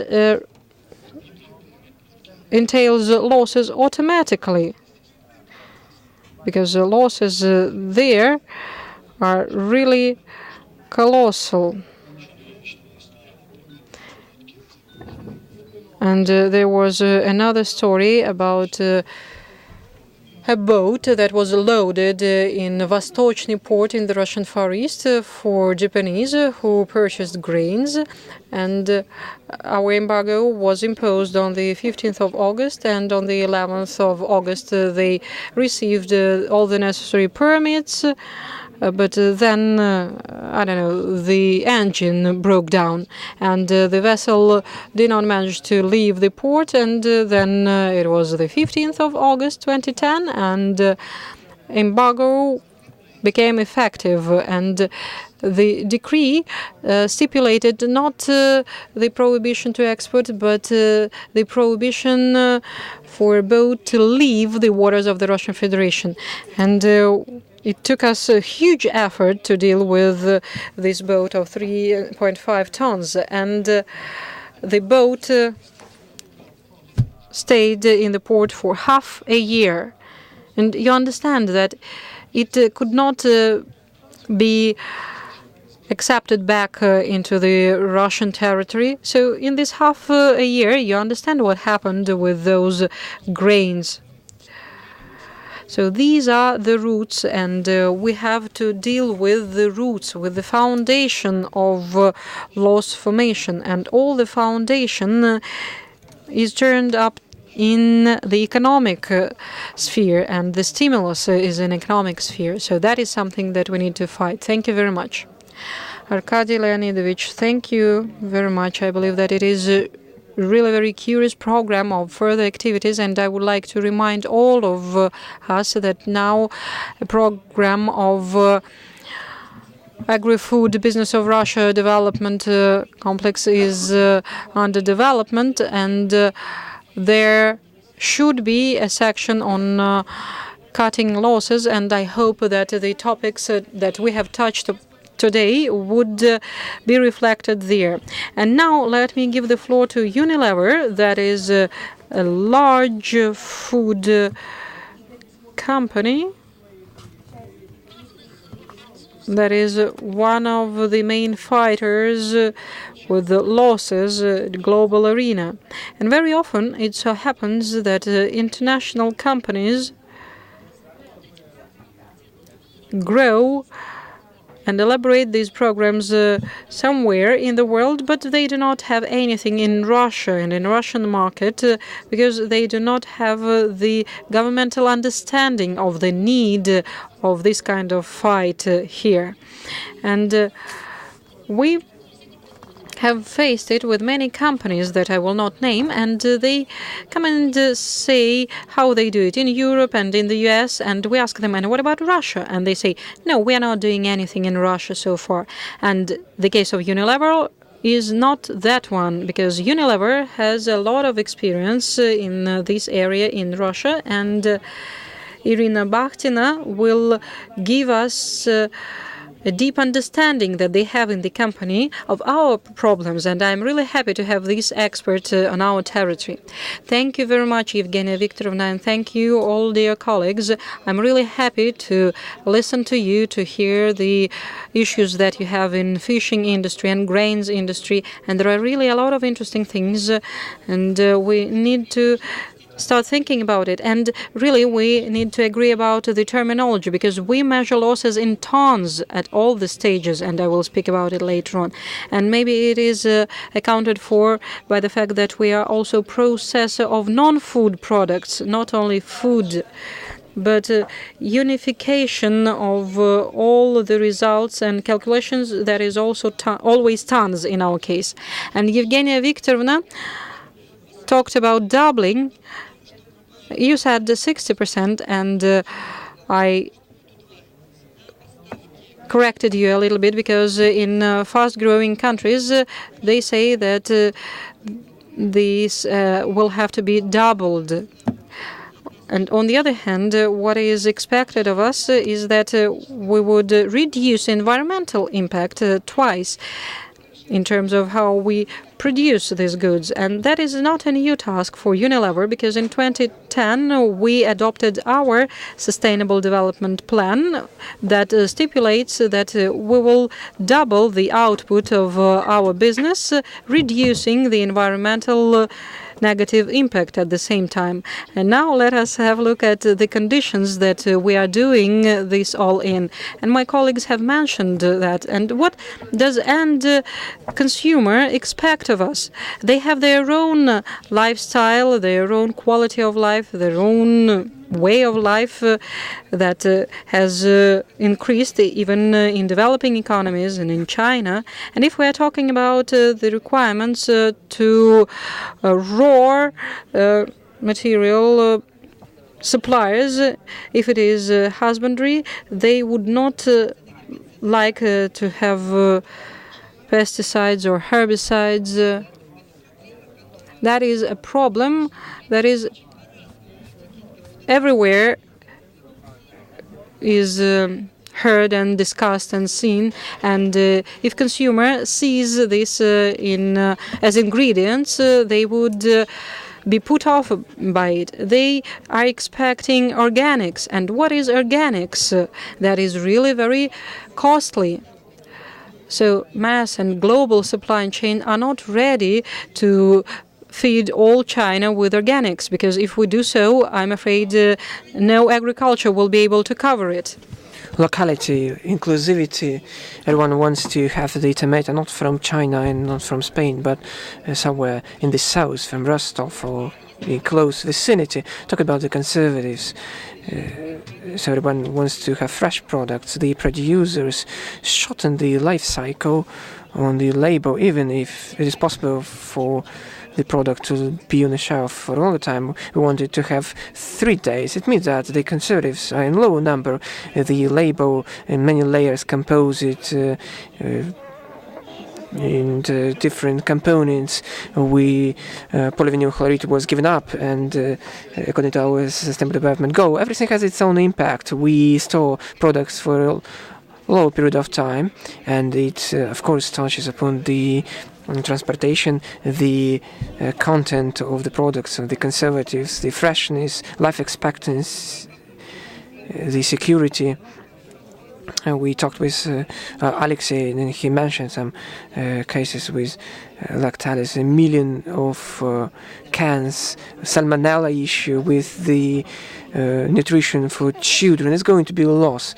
It is a mistake at the verification stage with the license approval, but it is a mistake which is going to be paid for by the producer, not the retail outlet. It is not going to be in the higher layer of further consumption by animals or people. It is going to be additional cost for the producer, and variety in terms of the high quality. Everyone wants to have this variety. As regulated approaches which were offered by the global system of supply, but we want to have some special herbs and to have special berries in February, because in summer we get used to that, and it has its own impact. So if you do not object to that, so dear panelists, could you help me with that? Please visualize for our audience the stages of losses. The losses at all the stages of this chain. For us, it is a raw material, it is a field, it is a farmer himself. So you've mentioned 1%, and I'm a producer, I'm a plant. I do not get this raw material back which hasn't been used. I don't have any qualification in any agreement. It is not stipulated. Maybe it is not the ethical at all. It is our partnership relations, as Oshan case. If you overplant, underplant, maybe we had some kind of pilot project on the market and it didn't work out. That's for us to dispose. 1% is relevant for the field of Evgeny Victor. Here, I do not return anything then. Being a processing plant, I have about 3% of products lost. The producer is going to divide. It's going to be not the bottle with the content itself. We have zero waste level starting from 2015. Therefore, our inner story is going to be disposed of separately and responsibly, getting money for that. It is going to be economically feasible. If your retail outlet, so you're going to be asked many questions, as you said, that there is practice of returns, and the consumers or our panelists, participants, so the retail outlets and retail networks, what are the losses in terms of return? We do not welcome the returns, but this practice is in place, being a producer and processing plant, I'm going to be responsible for that. And then households, about 20 to 25% of those overproduction. Maybe something fresh was wanted. Maybe they didn't have time to consume. We are to blame as we increase this volume. Take a look at Israel or the United States. Who is going to drink all that? Who is going to eat all that? It is wasted. It is thrown away to the garbage bin. And different promo actions, promo activity within the retail networks to make us buy 3 bottles instead of 2, for instance.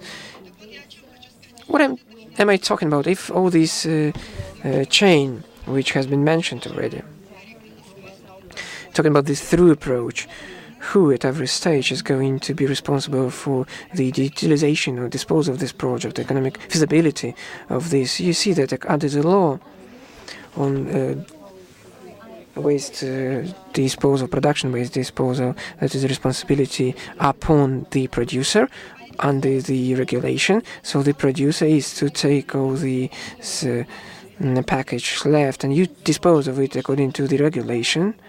Now, the law which has been mentioned, in order to abandon this, to restrict them from doing that, it is going to be their own process. Talking about the raw material providers, we have mentioned already. So the central chain is a processing plant in this.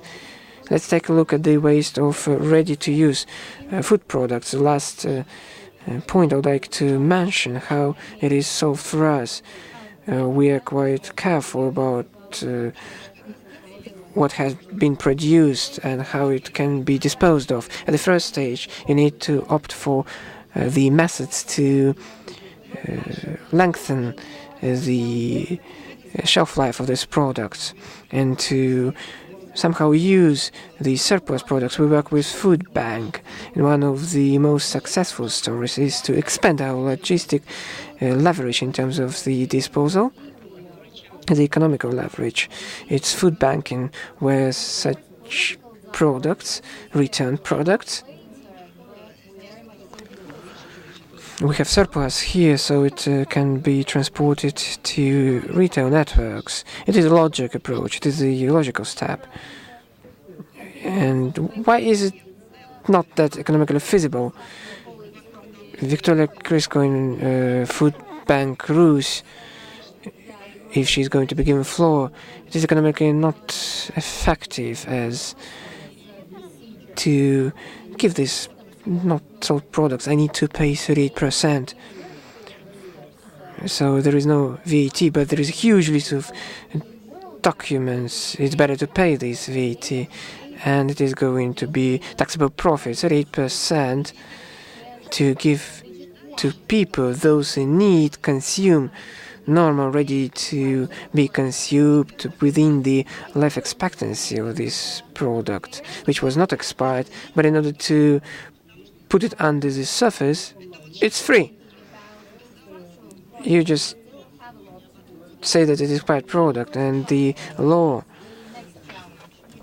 tried to find a loophole here, considering that this loss, this waste, is a natural part of the economic process. So why does it have to do with charity? If you're an expensive person, you should tackle charity. But the economy should be circulating, actually. We're going to advise and find the way out, but PricewaterhouseCoopers haven't managed to find the way. And you allocate it in the costs when you put it underground. So it's a normal process. You can do that. So the garbage bin is welcomed and promoted on economic level. And we, the Nutrition Bank, there is special council for rational utilization of food products with the participation of Food Bank and the largest producing food companies. There are some suggestions to the Ministry of Finance to change this tax discrimination. If we give in terms of money or in terms of products for charity purposes, the situation should be converged. We shouldn't be taken into account in terms of the money. It is the main statement. If we see what the burden on the producer is when it comes to utilization of all the surpluses and all the trimmings, using our resources and our methods, we do believe that is one of the major leverages that should be applied to. And in this case, the consumer, wealthy consumer, who overbought and he's not ready to consume this product, is going to be have access to the food banking system. Maybe Victoria is going to touch upon that, and it will stabilize the situation itself. Thank you very much for your attention. Irina, thank you very much. I will use these fantastic opportunities that we have the food bank here, represented by Victoria. Let's finish our panel discussions first. Unfortunately, we don't have the representative of the retail networks and tell their story. Today is a very difficult day. But we do have the representative of the bank, which is working with processing part of this business. We have the legislative, this moral and ethical part, and there is an investment part and technological part of this story. I would like to give the floor to Mr. Grabishev and elaborate on this issue. So please take the floor.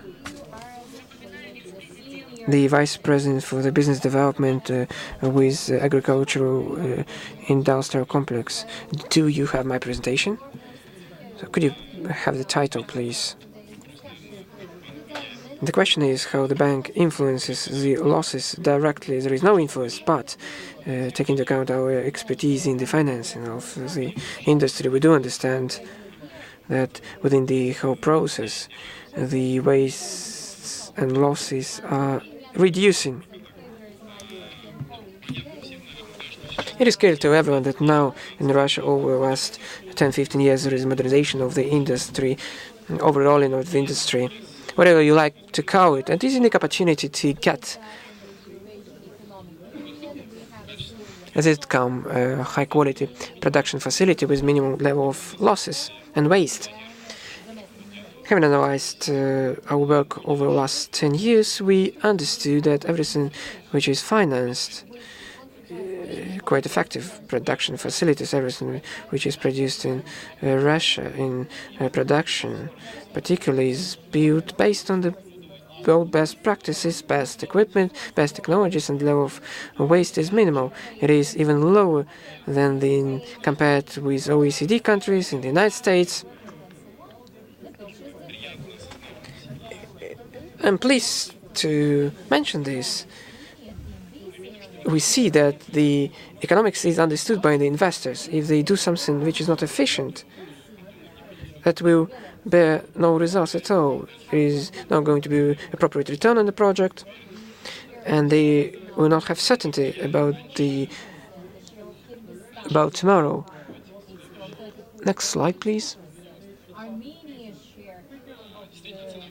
The price does influence, but when the profit margin used to be 50%, he didn't care about the quality and losses from the perspective of the reduction. When the convergence and margin profit is about 15 or 20%, even lower. So everybody understands, why didn't we think about the quality, about the efficiency of the production facility? We talked about the fish, about grain. I do understand that we lack information on meat, pork meat. Everybody knows that in terms of the pork, we have fully import substituted our market. There is going to be part from abroad, but it is a normal situation. Starting from 2005, the industry has been renewed in terms of the production facilities. And the most vivid point is that it has been carried out thanks to new production facilities that has been built. These are high-tech production facilities. As of today, we can say that all the industrial production of pork in Russia, about 80 to 90%, there are different estimates, but it is the most modern facilities where the waste is not higher than 1 to 2%. In the past, we used to have about 10% of waste. What is going further on? The processing industry is lagging behind, as we see the investment attractiveness, investment activity, but the processing plants and the consumer sees that. If in the past the processing finished with the killing of the animal and then the carcass was sent to the special processing facility, now the share of new approaches the depth of the process in about 99%. So we almost have no waste. Just simple example, talking about those pigs, we used to have these ears, hooves and other elements. We couldn't do anything about that. That was a loss. Now we fine-tune the export of this delicacy to the Asian countries. Hong Kong is actually ready to pay for hooves, ears, and these delicacy components and pay more than for the kilo of pork. Everybody is trying to opt for these niches. Everybody understands that we're going to compete with the whole world. And as of today, they are working on reducing costs and wastes in order to optimize and fine-tune the production facility. They do understand that. And it is pleasant to know that investors are doing that. And the price is reducing step by step when they think about the efficiency of their production facilities more and more. Next slide, please.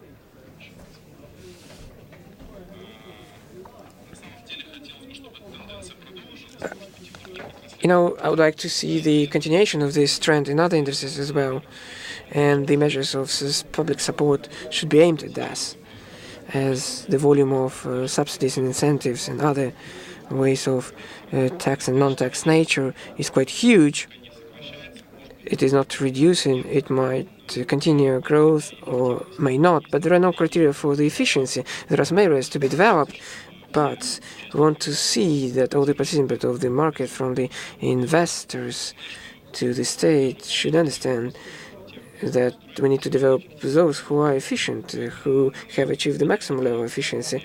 I hope that we will not have, if this policy is going to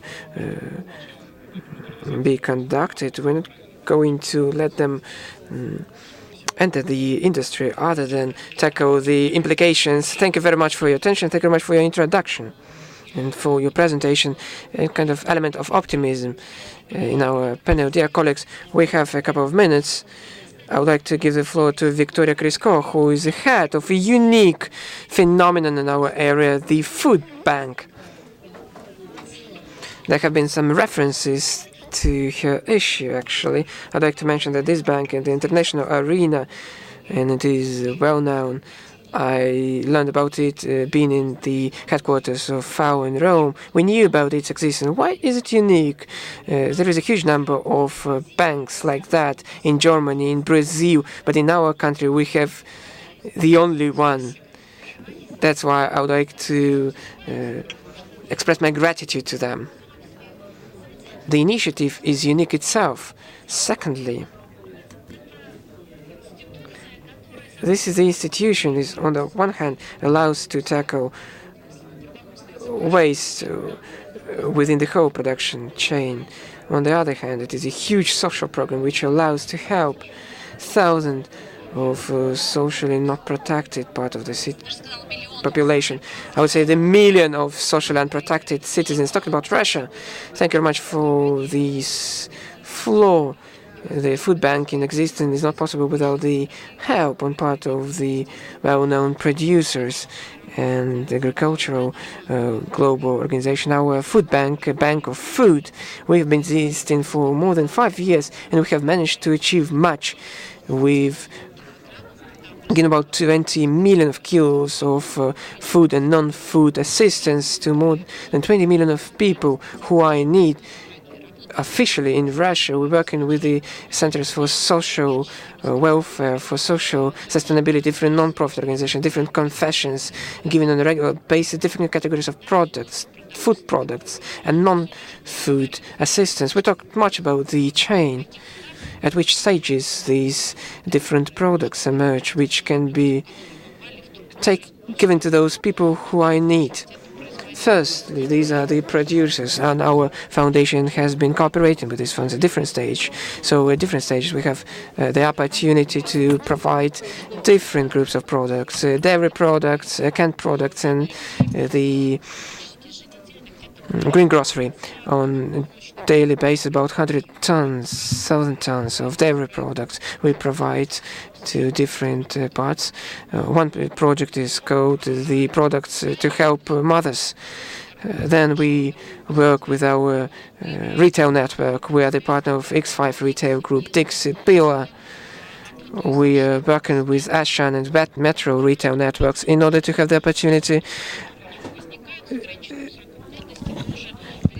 to give these products with short shelf life. Irina has mentioned already that there are some obstacles, economic obstacles.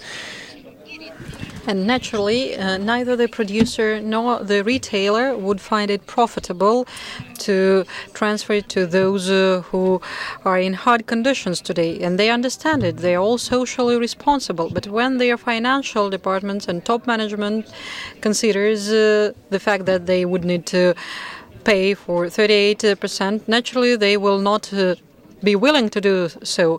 But still, they open their doors, and we gather volunteers and work with the long shelf life products. And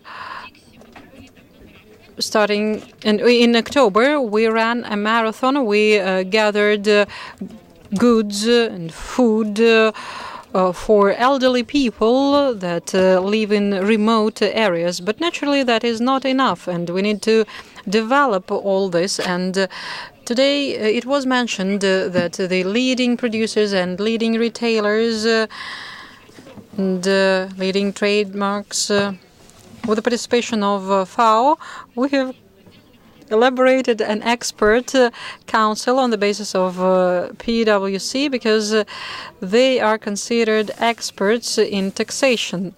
And that was a topic about taxation. So we elaborated all this, and we understood how this topic should be posed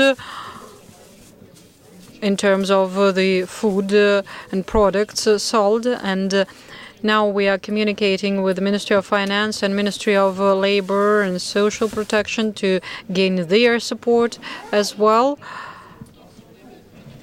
so that the aid or products sold at different stages today, and now I'm talking about producer and chain store. So for us to be able to transfer it correctly to those people who are in hardships today. And there is also the third part, that is our households and our families. And our foundation works with them as well on the basis of our platform in social media. We run a project that is called food sharing, and people who get to social media can post information on what is left in their fridge, and they take upon all the responsibility, and all the restrictions are envisaged in our program, and what can be done, what can't be done, what products and goods can be transferred, what can't. That is all written down. And we also run educational activities. There is a pro store show in STS on STS channel, and there we tell people what can be done with some leftovers or some products that are left in your fridge. And that is one of our missions. So that is not only to help those who are in hardships, but also to train people to have as fewer leftovers as possible in our fridges. But going back to the largest topic, how to do so that those millions of people who find themselves in hardships with basic demand and needs like food can feel easier. And our activities of expert council takes place now with that prime goal. And I would like to thank FAO and the leading producers, because from expert perspective, this work is going ahead and it is doing so pretty fast. And I really hope that this year, 2018, we would have that chance. And not only producers, but also chain stores would be able to transfer goods, food and products that is now lost and disposed of, to transfer it to those in need. Thank you very much. Thank you too. We are really happy that you found each other, because you are really sparked by these ideas. Colleagues, we have come to an end of our panel discussion. It is only natural that we have not touched upon the whole area of issues connected with losses, because it is much wider than what has been presented here. But I believe that we have sensed the main sore points. And one of the questions that we had discussed before the panel session was not touched upon here either.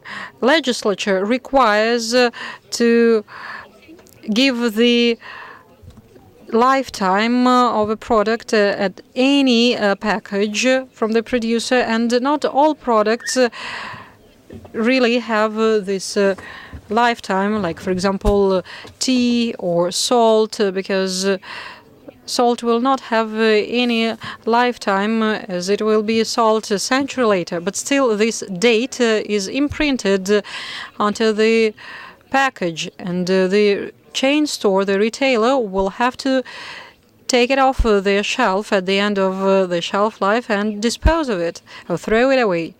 So that is an aspect that requires a legislative solution, as well as some other aspects, like kids, for example, are more sensitive, and sometimes they teach their parents. So what is needed is some programs that would teach and train kids in terms of, for example, that they should eat more fish and not pork. And we have 90% wasteless production, but we have African plague of pork. Can I give you a short comment? I will just explain to you some parameters without going into detail in terms of how our pork and pig husbandry looks like. The conversion of fodder currently at modern complexes with really top-notch technologies will be 3 kilos of pork per 3 kilos of pig, and Danish technologies that is 2,650 per 3 kilos. So it means that 350 grams of fodder goes to disposal and manure in comparison to our competitors in Denmark at those old and conventional pig complexes. So it is not that easy there.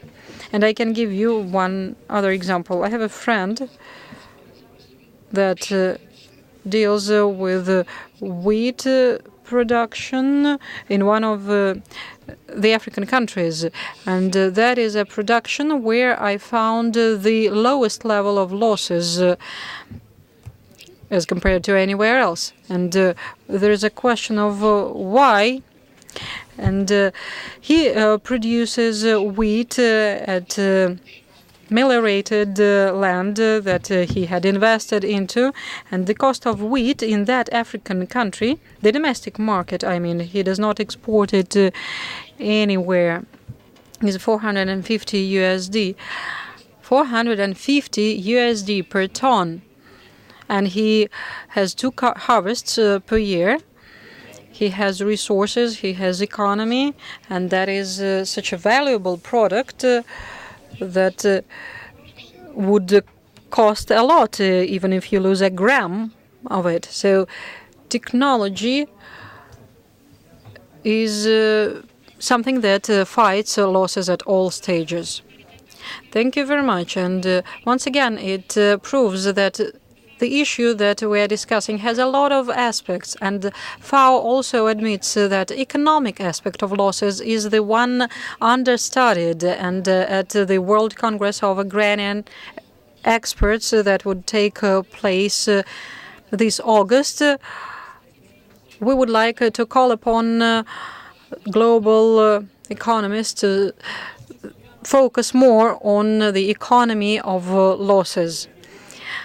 Colleagues, we have just opened the topic, and as we started a little bit later, so I believe that the organizers would not be against us being a little bit late. So if you have any questions or comments to what you have heard, we would be happy to give you the floor.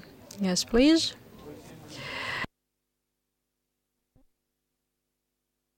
Thank you all very much for these brilliant remarks and speeches. That is really very informative session. My name is Ilya Kuznetsov from Bashkir National Agrarian University, and I have a question to Konstantin Dmitrievich.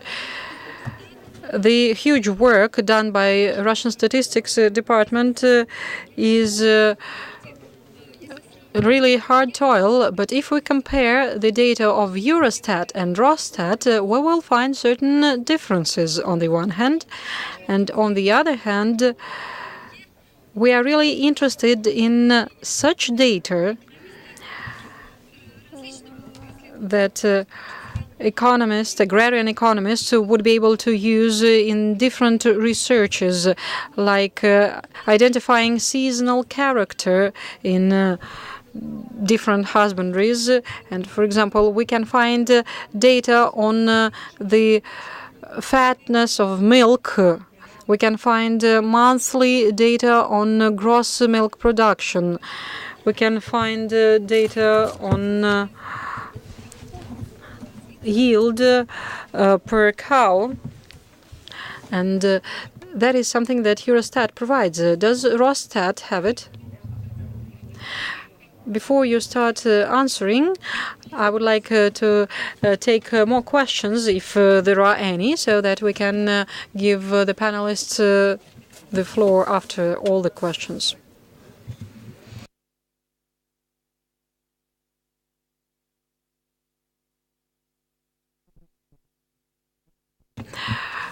I'm assistant to member of the Council of Federation, and I have the following question. Do you take into consideration, in matters of losses and their elimination, the human factor? And how do you think it works? And Irina, I liked your speech very much, with your example from farmer to housewife. And then I have the following question. Does the ethical status play a role in cutting losses embedded from the beginning to the end? Thank you very much for your question. And one more question. Yes, please. I would like to ask about cheating producers. Why does it so happen that there is one unified standard envisaging that they will pay for this and that all around the country? And what are the analogies abroad? Do they have the similar practice there, or how do they fight it? Hello, I'm Vladimir Seletsky from RANEPA, and at the beginning we heard a story that now the consumer is not ready to change. And there is a topic of trends. And the question is, how are corporations going to change the consumer's model to make them not fall victim of vogue, but wear the same T-shirt, for example, or consume milk in the same package for, I don't know, 5 years. So what measures are corporations ready to use? Thank you very much. And I do not see any more questions. And with your permission, I will give a minute to each of the panelists to answer specific questions voiced and also articulate their final remarks. Thank you very much for your questions. I would like to say that Rosstat builds up statistical information, not just conjuring it up. There are certain external obligations, and Russia has these external obligations. We provide information to all international organizations according to the standards that these organizations that we are member of give to all its members, to the UN, FAO, and whatever else, IMF, OECD, World Bank, and you name it. So there are international standards or questionnaires, and we fill out all that is needed. And we do not provide Eurostat with our information because we are not members of the EU. And once again, I reiterate that we do not conjure up the information ourselves. Naturally, there are some new trends, like, for example, sustainable development goals. And in statistics, we are the first organization entrusted with this work and coordination of this work in the Russian Federation. And we are like initiators here, and we start pushing all the ministries and agencies to take part in this effort. So we are not outcasts. We are in the trend of global statistics system, and we have even this respected status. And as for monthly volume, you know that we publish monthly reports, and there are data on gross production of meat, milk, whatever you wish. And as for other data, for small business, we publish data quarterly, and for micro business annually. So we have monthly data for milk. As for the fat of milk, we do not publish it, and you are really the first to ask it and express interest in this matter. And I believe that you know that EMIS, interdepartmental information system that we initiated, can provide you with this data. Or statistics of Ministry of Agricultural Development can do so, or milk department.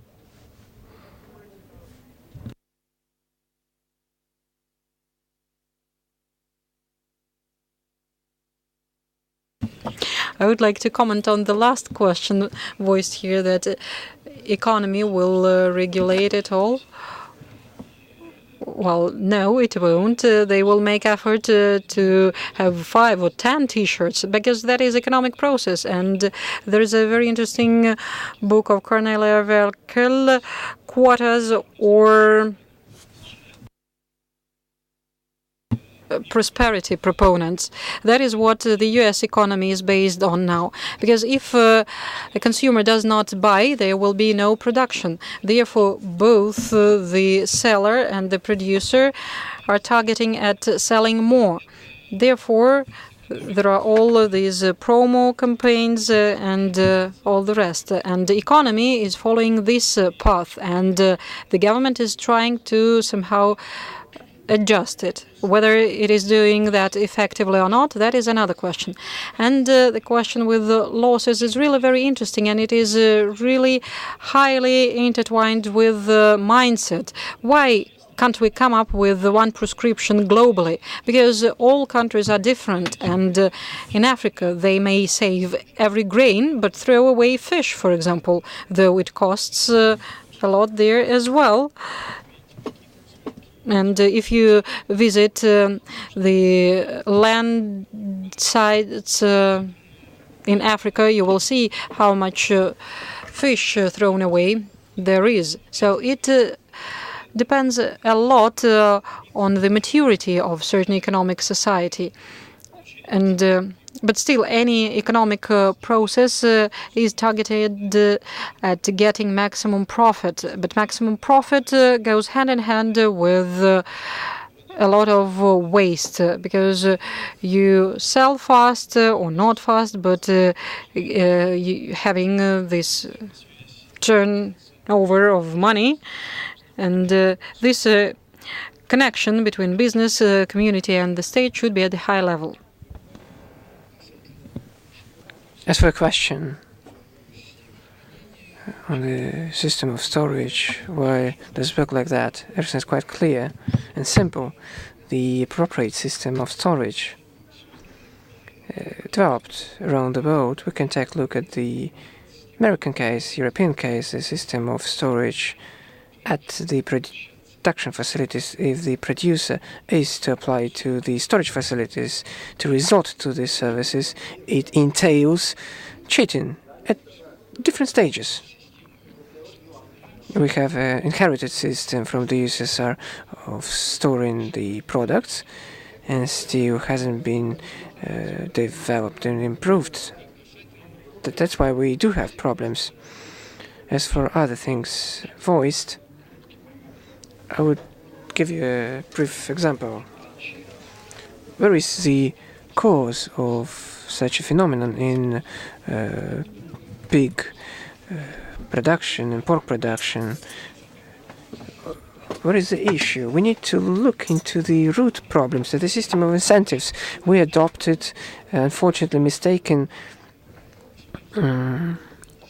within the program of the State Development for the Agriculture and within the national project, the idea that we do support the construction of integrated food production facilities for animals. I just voiced my opinion to the officials, to Mr. Gordeev, who was the Vice Prime Minister. I tried to convince him. Nobody understood what I was talking about, as starting from the Soviet Union, we have been developing the industry of animal food products. We didn't have the special nutrition problem. Where is the special animal food production was based on the industrial equipment, the plants, which are integrated. What is industrial nutrition built on in Western countries, and how does Denmark manage to achieve such results based on the recipes of the food products? What did we do in the Soviet Union? We had a recipe for the special food products as a standard. We make it public, so it didn't have any cost. So that was the main cause, the root cause of the problem. There was no cost. It was difficult to sell. These are the technologies of feeding, which through the special recipes are sold. And that's why they have these results. And these old production facilities, as the combined animal food is paid for at higher cost, including the recipe itself, in terms of the nutritional values, the balances of how these products are taken by animals. It's one of the parameters, but they economize on the cost of the ready-to-use products. The lower the conversion of corn, the better prime cost is. It is all about economics. So thank you. I would combine my answer to those questions, ethical aspect, and dismantle maturity, and what can the producers do in this regard, and what they are doing in fact. Of course, it is mostly connected with the level of maturity and understanding every stage from the raw material provider, and we see it through our negotiations, local negotiations. We are dealing with localization and talking about local producers with farmers and integrators. We see how ideology can be different.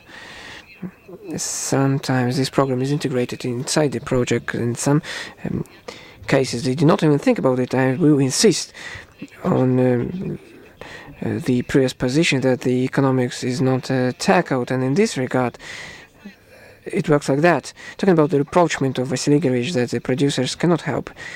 In any regard, it is not true at all. There are some capital business enterprises, new class of business enterprises, which understand that sustainable economy is only possible for a long-term perspective, and to show the profits for the current moment cannot actually say that it is going to be sustainable development during the course of the sustainable development of business with this university, with the company for sport apparel production, for active rest production. They say that you need to wear it for a longer period of time and not to replace these clothes and not to rush on the Black Friday and participate in Black Friday and shopping day. It is a campaign against these sale programs, and the trend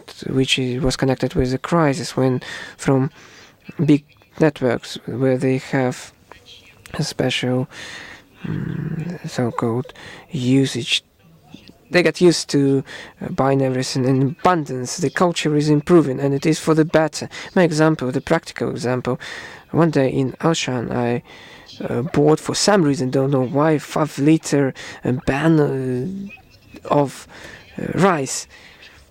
Can you imagine how much I had it? It stayed within my household about 5 years, and I have to dispose of it because I didn't even remember about this, and I gave it to my relatives who have some kind of farming industry relation.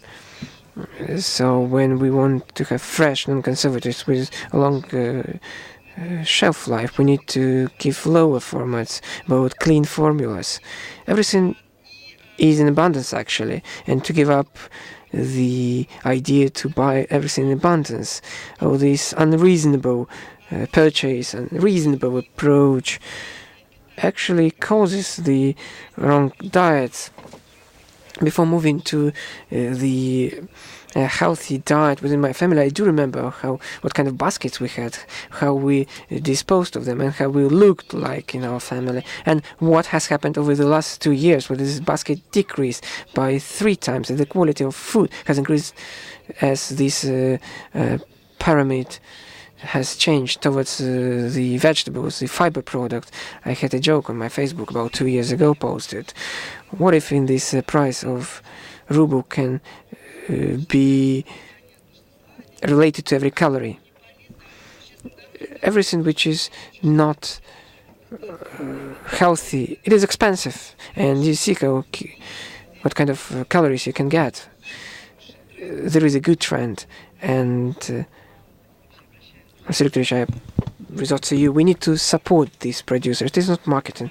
It is true. It is a true of life. If there is a deadlock, we need to change the economic model of the business itself. You cannot always use the propaganda, buy more and more. It's not just possible anymore. Thank you very much.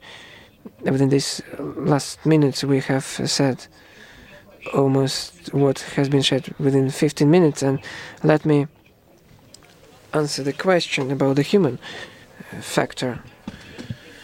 I'm an economist, and it is pleasant for me to hear that the economics is the basis of everything. It is the foundation of everything. We do understand that the economy is about the social approach, institutional economy, where we do understand that the economy is not the panacea.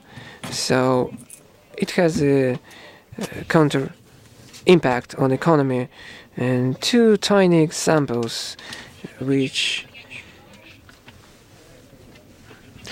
I'm going to unite these issues. The human behavior which is happening within these meetings is starting to influence the economy.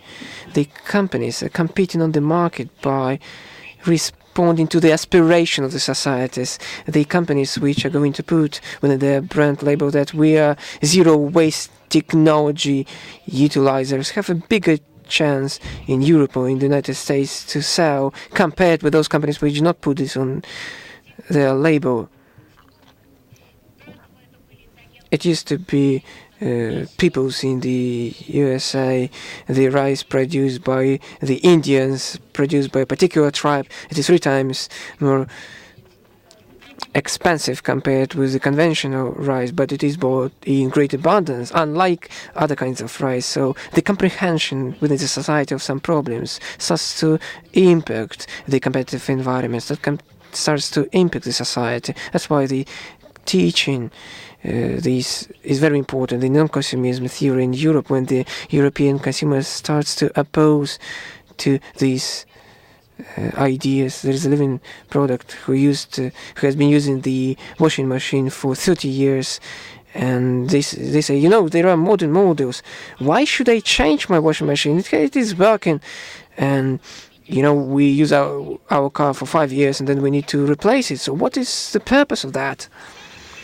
Our behavior starts to impact the economy. And the second side of the problem itself, it might be not noticed, but it is sustainability in agricultural business doing. It is sustainability in agricultural policy. In different forums I had to voice that idea, but the current problem is not concern of the Russian producer and part of the supply chain about the loss and the factor of sustainability. It's purely connected with the short term horizon in terms of the planning.